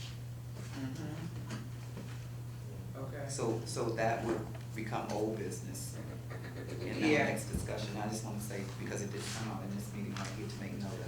That's it. Okay. Unless there are questions. Yes, thank you. And, yeah, Go ahead. let me just make a comment on the sea containers. Now, the final analysis on that was that the invoice was needed, and Ms. Walker, I think, is going to pursue that file. She's gonna get an invoice from Mr. Burley for that. So that was the final, that'll close that part of it out. Okay, and, the part about the clerk to the council, you know, I'm still in the process. I'm gonna send us to quite a few other sites, because we have not gotten one, because, you know, that responsibility falls to me to select the person. I'll bring them to the council. Okay? And my All last, right. wait, let me tell you this before you can ask your question. The Economic Development Community Meeting is committee meeting is supposed to be tomorrow. Please, watch for a notice to come from me as to whether we're going to council or not. I'm on reserve as to whether to hold a meeting, because there's the things that we need to discuss in terms of art. And I wanna kind of sort of make that, I think we were talking previously about a community meeting, an engagement meeting. So I don't wanna have the conversation in the economic development meeting that we should be having as a whole community concerning art spending.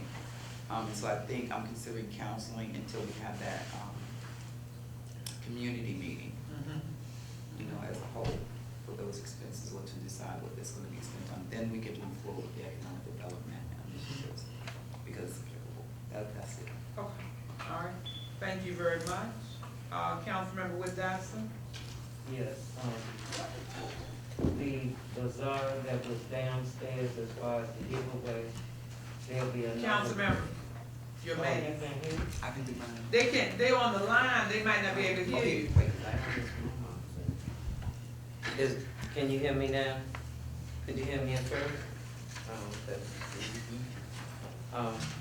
The bazaar, we're having another giveaway on the 30th. It has been very beneficial in the community as far as the food giveaway and the clothes, so that we can stay in a position to be able to help those in need in the community. Or if you just wanna come in and browse around, you probably find something that you really like. As well, Fairmount Heights Day right now has been put in Community Connect for the 14th of May. Councilmember Stewart as well had found Fairmount Heights High School, usually the month of May is just May Day from here to Kalamazoo. You know, Glen Arden will do it, Sea Pleasant will do it, we all might do it the same day, at the same time, but it's getting on the agenda to get the necessities that we want. This time, we're getting more free stuff than we've ever gotten before. They moon bounce, porta pots, everything. So if you're not really on the list, that's the thing. I'm gonna check in tomorrow to see if we can move around or really look at a calendar, and we, as the seating council, can open up as well to the citizens to see who would like to even volunteer like we've done before, you know, and be able to accumulate our vendors. We have entertainment. A lot we've already, I've already submitted for, so that's gonna be one good thing. They gave a number out today for Sea Pleasant. I'm gonna put a flyer together to send it out in the community as well, where they can go to the health department. Sea Pleasant gives free COVID kits at this number, as well as COVID testing. So that's one thing. I think the health department is working with it. DC and Sea Pleasant are working together. The health department give you 2 masks and 2 kits, because their advice is at least every 4 weeks, if you can, being they have so many variances, to just take a test. People thinking they having colds and sinuses and finding out they have COVID. So it's just a precautionary measure, which is a blessing that now we have what we have in the community. FEMA also, with those that are coming on that are new, we have a lot that we can send back out for more information and get pamphlets to be prepared for emergency preparedness, because we're at that time. So these are things with the new that are coming on, that we sit down and be ready community-wise. I'm already signed up for the CERT class. It's a 2-day, all day. I'll give information to the other council members, because with going, you're really being taught if a leg is broken, or say, God forbid, a bomb go off and we're all banged up and bruised up, we can assist one another to the best of our ability and possibly have some form of fallout here in the building prepared just in case of emergency. So that's my report until we meet. Okay. All right, Councilmember Stewart, would you like to say something? I don't have a report, but just to clarify, do we work on things on our own, or do you assign us things? Yeah, we're gonna have some assignment. When we have our organization meeting, and we can't really do that until we have the, well, I wouldn't like to do it until we have the election, because see, we piggybacking right on that. So once we have that, we'll have an organization meeting, and everybody can make some decisions as to what areas of the liaison you would prefer it to be, and then we'll go forward with that. And plus, it'll be just a lot of other information, because you heard me mention earlier, I need to give a few all to find out about, I need to finalize on those rooms. I got a lot of things that I need to know. So we'll do that during the organization meeting. Okay, Yeah. so no, I don't have a report today, but I'll have one in the future. Okay. Thank you. All right. Councilmember Barnhart? Nothing to report today. Okay. Okay. All right, Councilmember Oscar? No report tonight. All right. Well, thank you all. Thanks to everyone. Thanks to everyone. All right. We'll, thanks for, at least getting started. And you all can just start reviewing your charter and do some things like that, and review those rules, meeting rules. I think that's important also. Okay. You can go on and get started on that. Okay, we're going to actually now go out into public participation, and thank you all for your patience, because we've had a lot of things on the agenda. What else you have? What is the date for Ocean City? It's June 12th through 15th, yes. And I've already reserved the hotel, but we have to get final determinations as to who will be going, and I can't say that until we have this election. Okay? So, that's what that is. Okay, I'm gonna open up for public participation. I don't think I missed anything else on the agenda. If at this time there's anyone who has anything for the good of the organization, would you please align yourselves here at the podium and speak so that the people that are on the line can hear? Because I'm gonna also invite them in, so if they need to say something, they can do it before we close out. Is there, and I think that was Ms. Syfax, I saw your hand. Was that Mrs. Syfax? Yeah, I have to come up there. You might as well, because that way the people can hear you.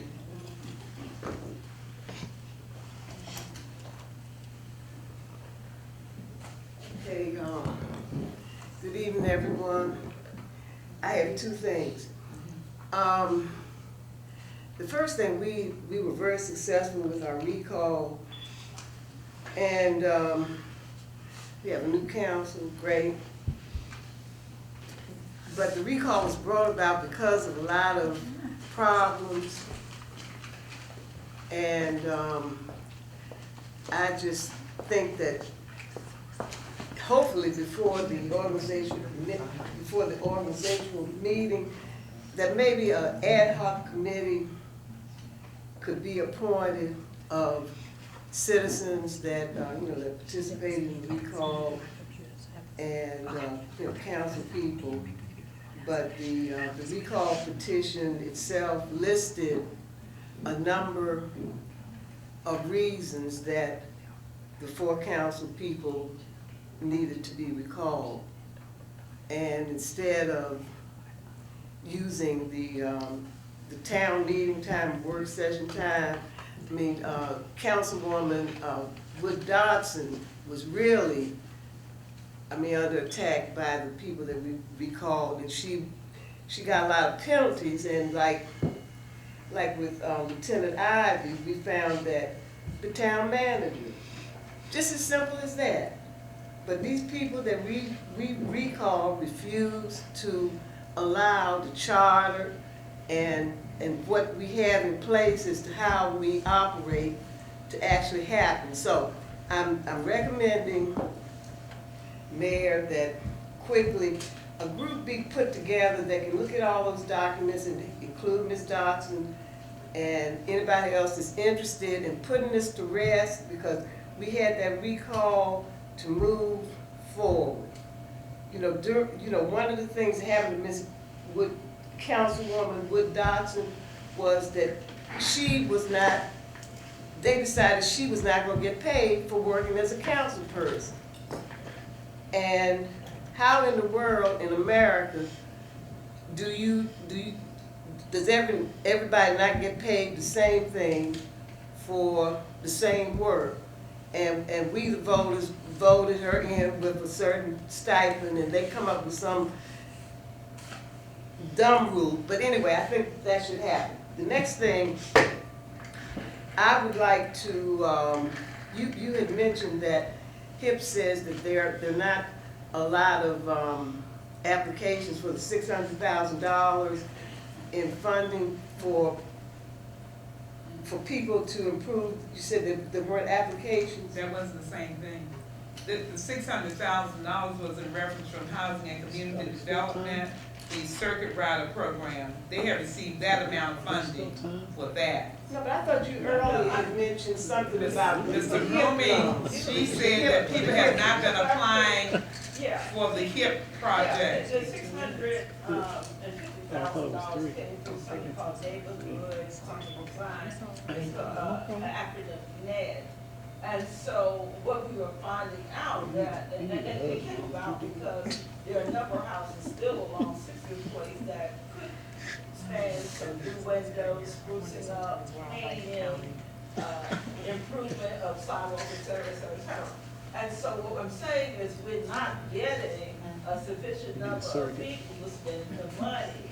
And so that, now that's that's what I'm referring to, Mary. Yeah. So my suggestion is I want to get together with Mr. Pinckney.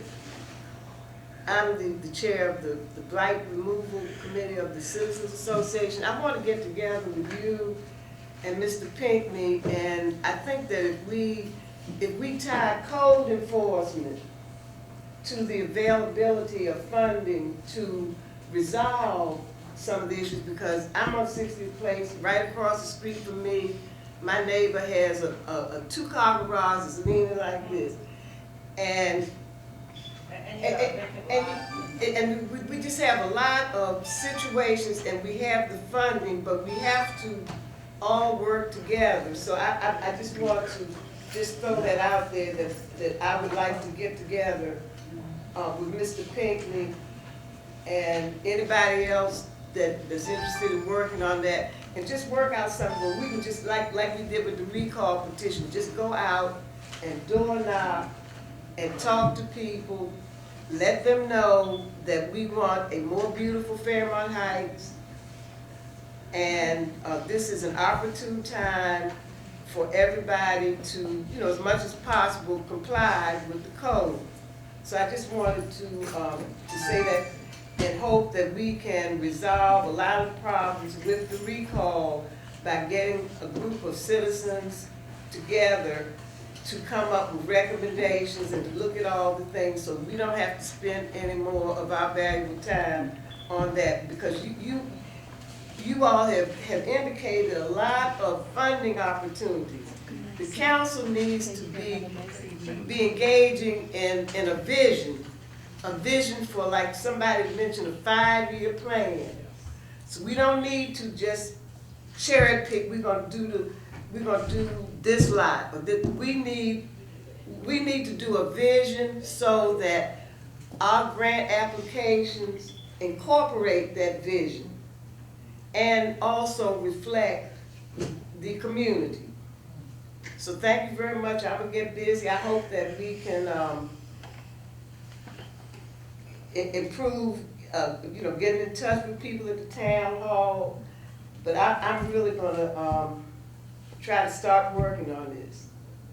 And I think that this is just going out in the community. This is what people would really like to have happen.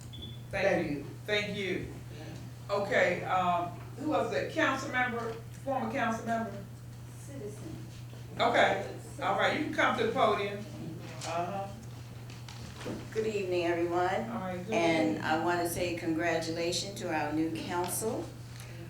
I had quite a few questions in reference to chairing a committee and so forth, but I see that it hasn't been assigned. And actually, one of my main questions were answered tonight by the demonstration of appointing Lieutenant Ivy to acting chief.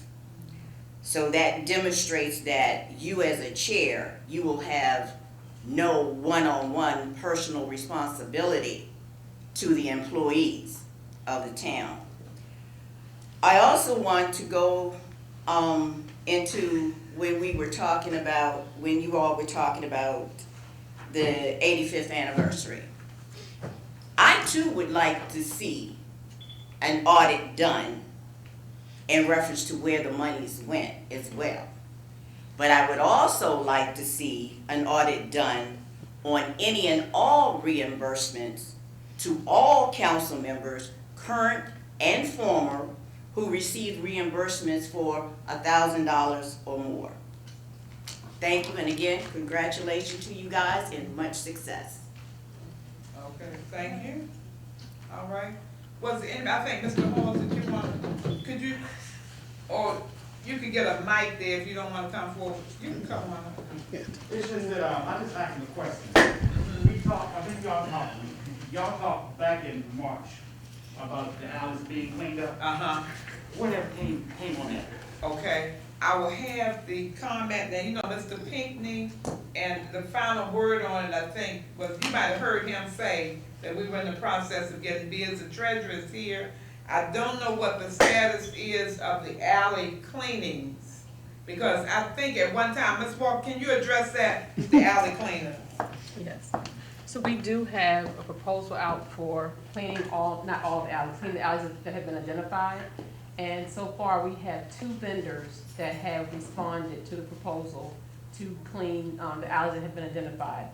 I need at least one other proposal for us to really be able to, make a fair award.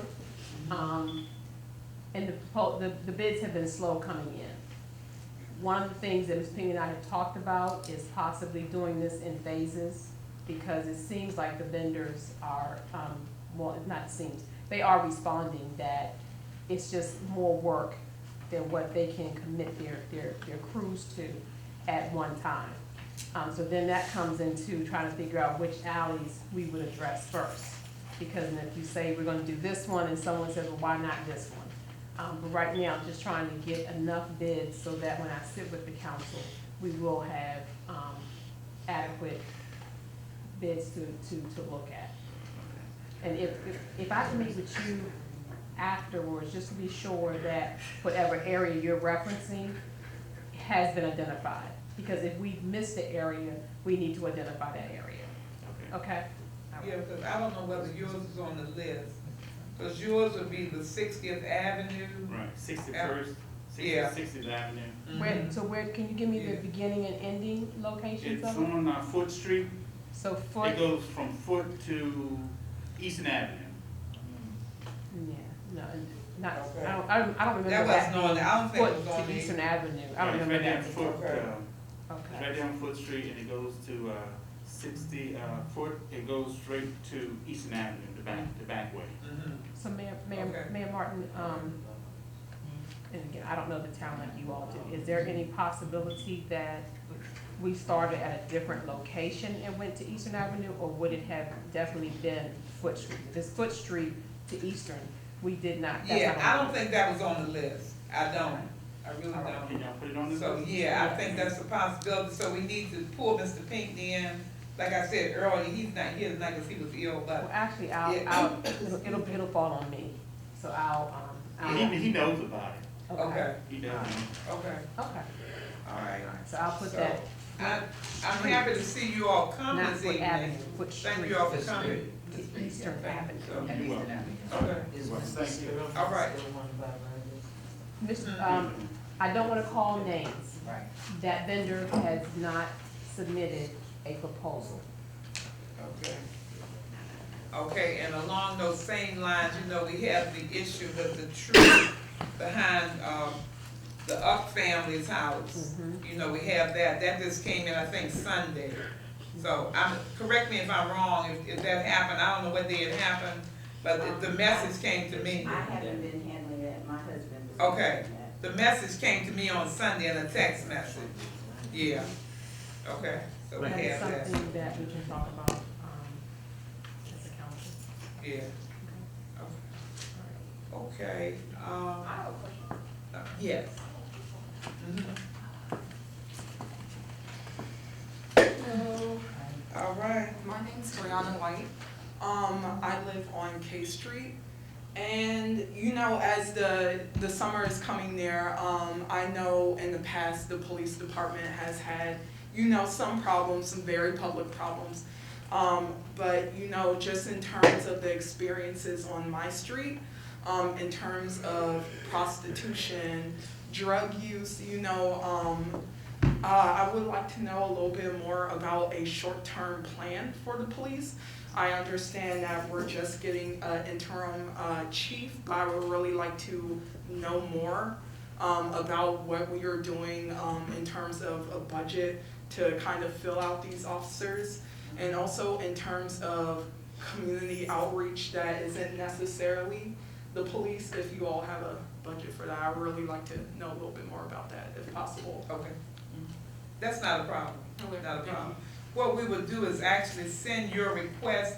If you want to send it in, Brianna, in the form of an email, send it to, I think Lieutenant Ivy's is earlivy@fairmountheightsmd.gov. Okay, yeah. You know, formulate it into some kind of, just put those same questions there and forward it on in, and you at least get a start. You want to hear from him, and then we'll go on and analyze it on down, it'll come to us. Okay? Okay, thank you so much. All right, thank Ms. you. White, Yeah. It's like when you put that email to Lieutenant Ivy, when you say community outreach, can you break down what you're looking for? Yes, ma'am. So, as you know, a lot of people do not have a great relationship with the police. And I've seen in past from my experiences, just being in school, that sometimes it's better to have a bridge between, the community and the, police. So, not necessarily someone who could, come and physically, lock someone up. I would really like to see, like some kind of social worker or some sort of,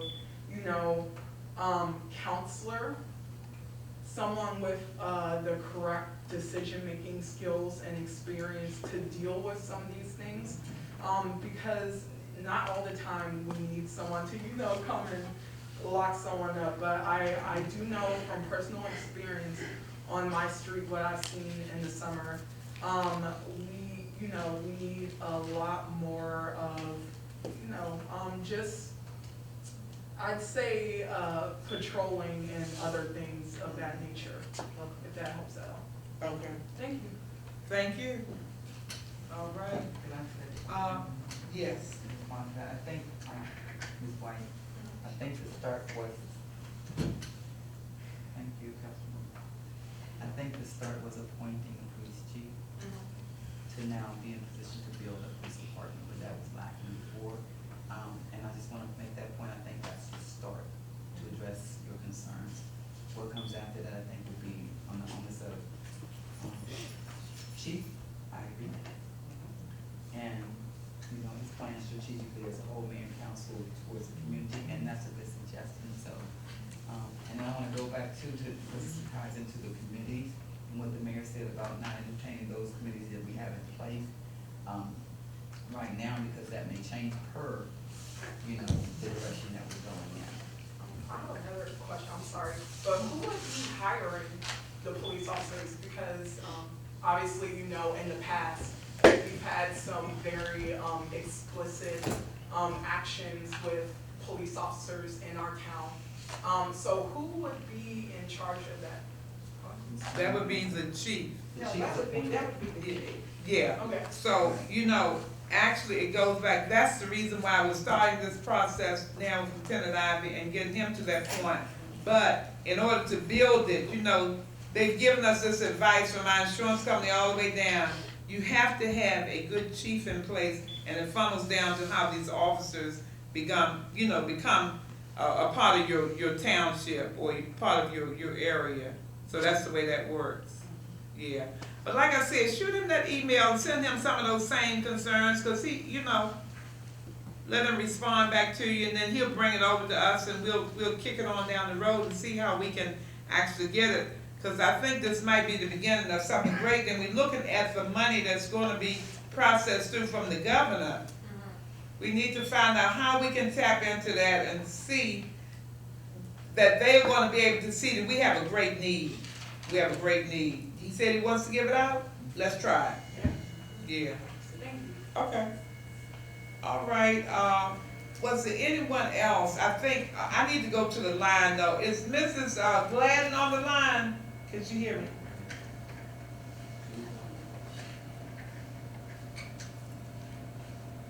If she's there, I can accept a question or comment from her, and I think we're going to move on, because I think we've done well.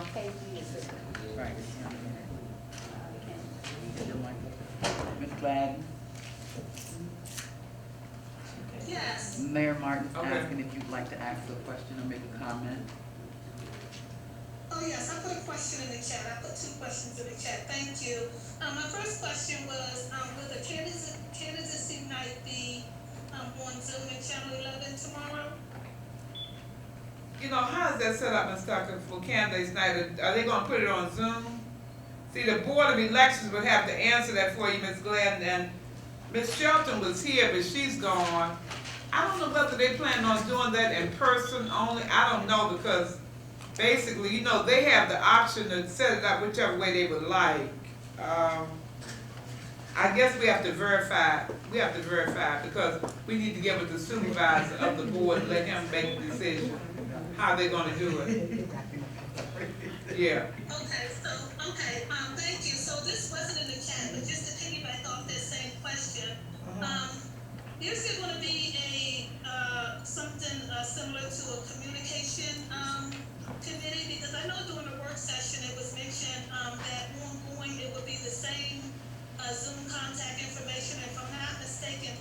correct me if I'm wrong, that the Zoom, information would be posted on the website. As of 4 o'clock this afternoon, I sent the email.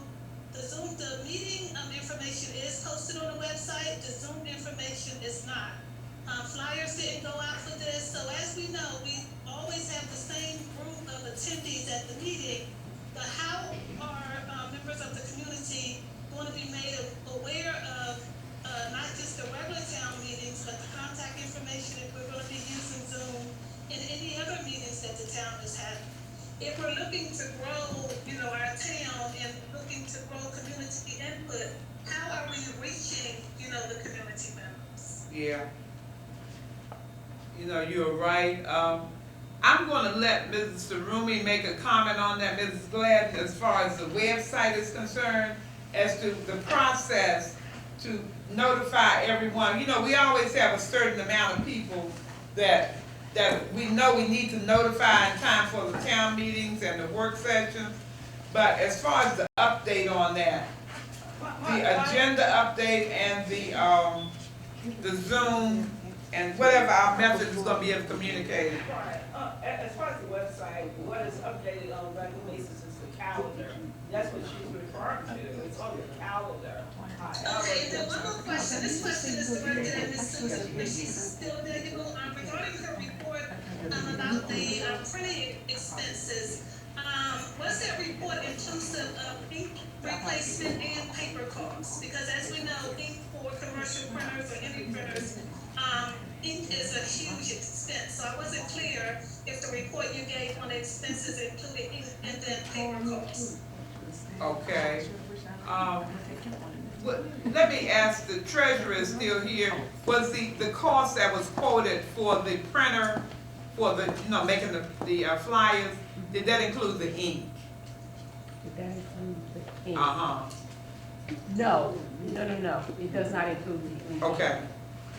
We haven't, Okay, so it wasn't a true representation, so the budget and the expenses so far, it wasn't a true representation if it doesn't include ink, is that correct? Because ink is a huge expense. yes, we For haven't, any out here. yeah, it is, I will give. And oftentimes when the flyers go out, these flyers, it has very, very deep colors, so I can imagine that the town is spending a lot of money on ink.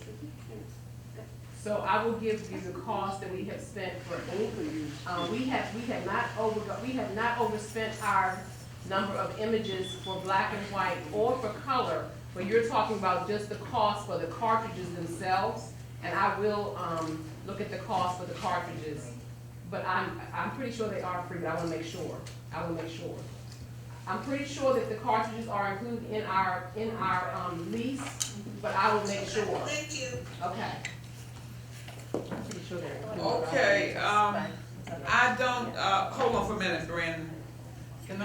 I don't know, Mrs. Gladden, whether that was, I know the part about the communication, did you finalize that, Mr. Rumi, about the website and how that process, I guess, as far as getting the information? All she's asking me to do is to put the Zoom information on the calendar page, that I can do.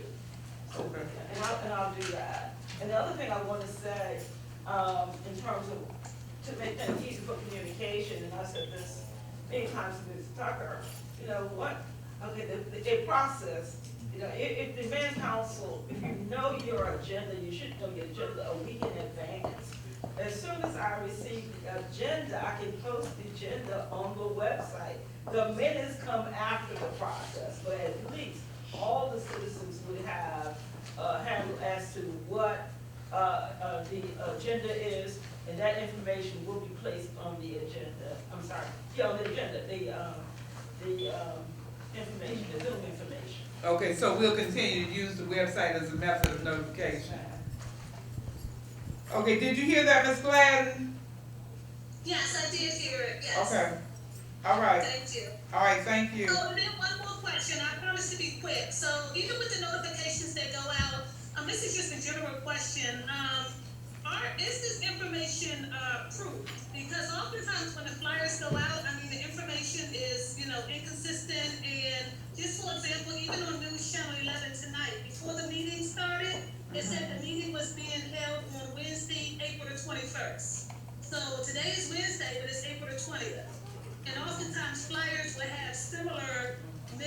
information, and it may seem minor, but, I mean, if we're spending money on printing flyers and putting information out, I mean, maybe at least 2 sets of eyes should look at it before it goes out incorrectly, because it's a poor reflection on the town, it really is. Yes. If you're putting information out and it's incorrect. Okay. All right, well, thank you very much for that. And did you have something else to report from Mrs.? So Ms. You can put your hand down, Brandon, I'm gonna get to you. Ms. Gladden, our contract includes labor, parts, and toner. We have the silver plan, and again, it includes labor, parts, and toner. Okay, so the ink is included. Yes. Yeah. Okay, thank you. You're welcome. All right, thank you very much, Ms. Gladden. And, let me get, did you have something else? Communication. Okay, all right, then I'm gonna go to you, you'll be the next person. Yes, ma'am, sorry, Brandon.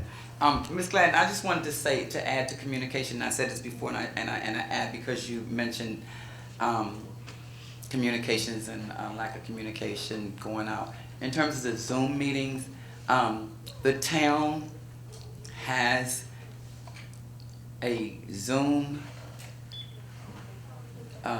access number or access code for the town meeting. We also have an access code that for the work session. It's the same number every month, and that's our effort.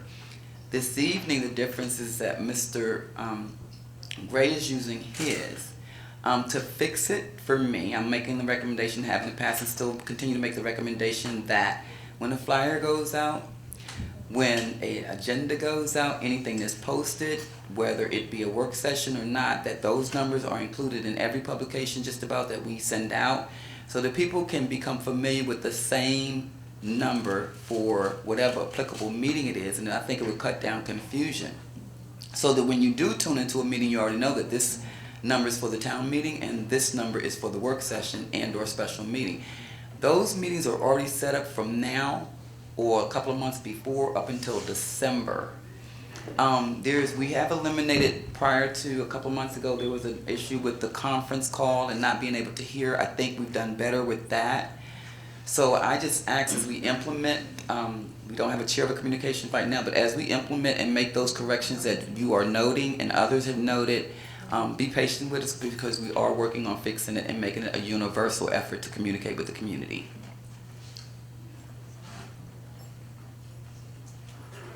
Okay. Thank you, thank you. All right. Thank you. All right, thank you. Mr. Brandon? All right, can everybody hear me? Yeah. All right, I guess this is a question or for Ms. Sarumi or a suggestion. The town website. When I went on the website, you have former employees, they're still on the website. There is like a couple of misspelled,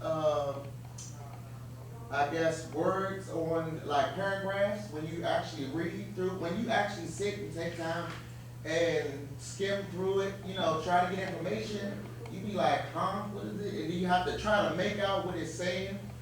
I think one of the ones that I ran across, Public Works, Carlton, am I saying his name right? Whittingham, he's still on there. There's a whole lot of stuff that you have to actually go into. It really looks bad. It really looks bad when you have people, when you pull it up, and you try to get the correct information and try to get the proper links. Some of the links take you somewhere else, and it doesn't have anything to do with the town of Fairmount Heights. So, Ms. Sarumi, can you please go through that? I will And go it's to a the back lot and of- delete, I try to do that, delete all the old names and people. And I'm gonna be working, I do work with a team, people who have second eyes to look at, make certain that our information is correct. But thank you, I mean, feel free, I welcome people's input. So feel free if you say something, just don't bring it to this meeting. Call me. Okay. Bring it to me and say, this is what's here. Please update it, delete it. Okay. Please do that. My other question is, why does it take so long for, I don't know who this question is directed for the town meetings? Like when we do the television and all of this, why does it take so long for it to get on YouTube, or it takes like, some of the meetings are hit and miss, hit and miss. Some of them you have a meeting a day, it doesn't get posted like 6 months later. Why does it take that long? And who is this question directed to? Okay. On communication. Yeah, okay, Mr. Gray is sitting out, he's raising his hand now, he can tell us some of the information that we need to know concerning that, because he handles that, so. All right, who am I referring to? Who was? Mr. who Brandon asked the in the question? back. Okay, it doesn't take 6 months to get on there. Maybe it takes 2 weeks, but that's about as far as it goes. It doesn't take no more than that. Okay. Because they usually have to have it up, and then it stays up until the next meeting. Well, we have some meetings that we've had, it was on, it's not on there at all. Which one? Not on there at all. You know which one? I can't point, I wrote my notes, we have some meetings that's not even on there. That didn't even include some of the meetings we have that we don't even have minutes for this online, that we had, I've been attending these meetings, and you don't even see it online. Okay, because it's probably not a town meeting. It probably was a special meeting or something. It wasn't a town meeting, right? It was town meetings and those not up there either. Okay. Well, I don't know how we're verifying all of the town meetings going up, but we realize that there are some things that we need to work on. Mr. Gray knows that also, because see, a lot of times, certain things are not being reported to him, and he doesn't have the chance to react. But basically, it probably was a special meeting or something else that somehow or another didn't get up. I don't know, because I don't look back for each one, but every now and then I watch it, because we had even talked about really the cycle of how it rotates on the station, how if we could get a good flow, because a lot of times if you're trying to get on and review like a town meeting, it takes a while to get to it. You have to keep watching a lot of different events, and I don't know whether that's because of the way the system is packed in or what, but we have some things, and I'm hoping that as we get to our organization meeting, we're going to have somebody that's going to be going to want to work on communication, and that will fall under that umbrella. So hopefully that's what we'll have. And then from there, we'll take it, we'll be able to iron out any kinks. We know there are some things that happen from time to time, and that's what we have to address. Oh, sorry. Yes, yes. Mr. Gray. I'm sorry. Question to you, and then I have a comment. How long does it take you to transition a meeting? Okay. You're recording now. How long is it going to take you to make that transition over to a YouTube upload? It'll be up before Friday. What's today, Wednesday? This Friday? Okay, so, available for, okay. So I wanna say this to Ed, because you're doing the TV part. So, I need to get with you offline, because it takes a split second to use that live or this virtual meeting right here that we're doing that's being recorded under your number. Can immediately say that, I don't know how you do yours, but I can speak to how I do mine or other meetings are recorded. That recording is transitioned, uploaded to YouTube per account and access information, and automatically becomes available.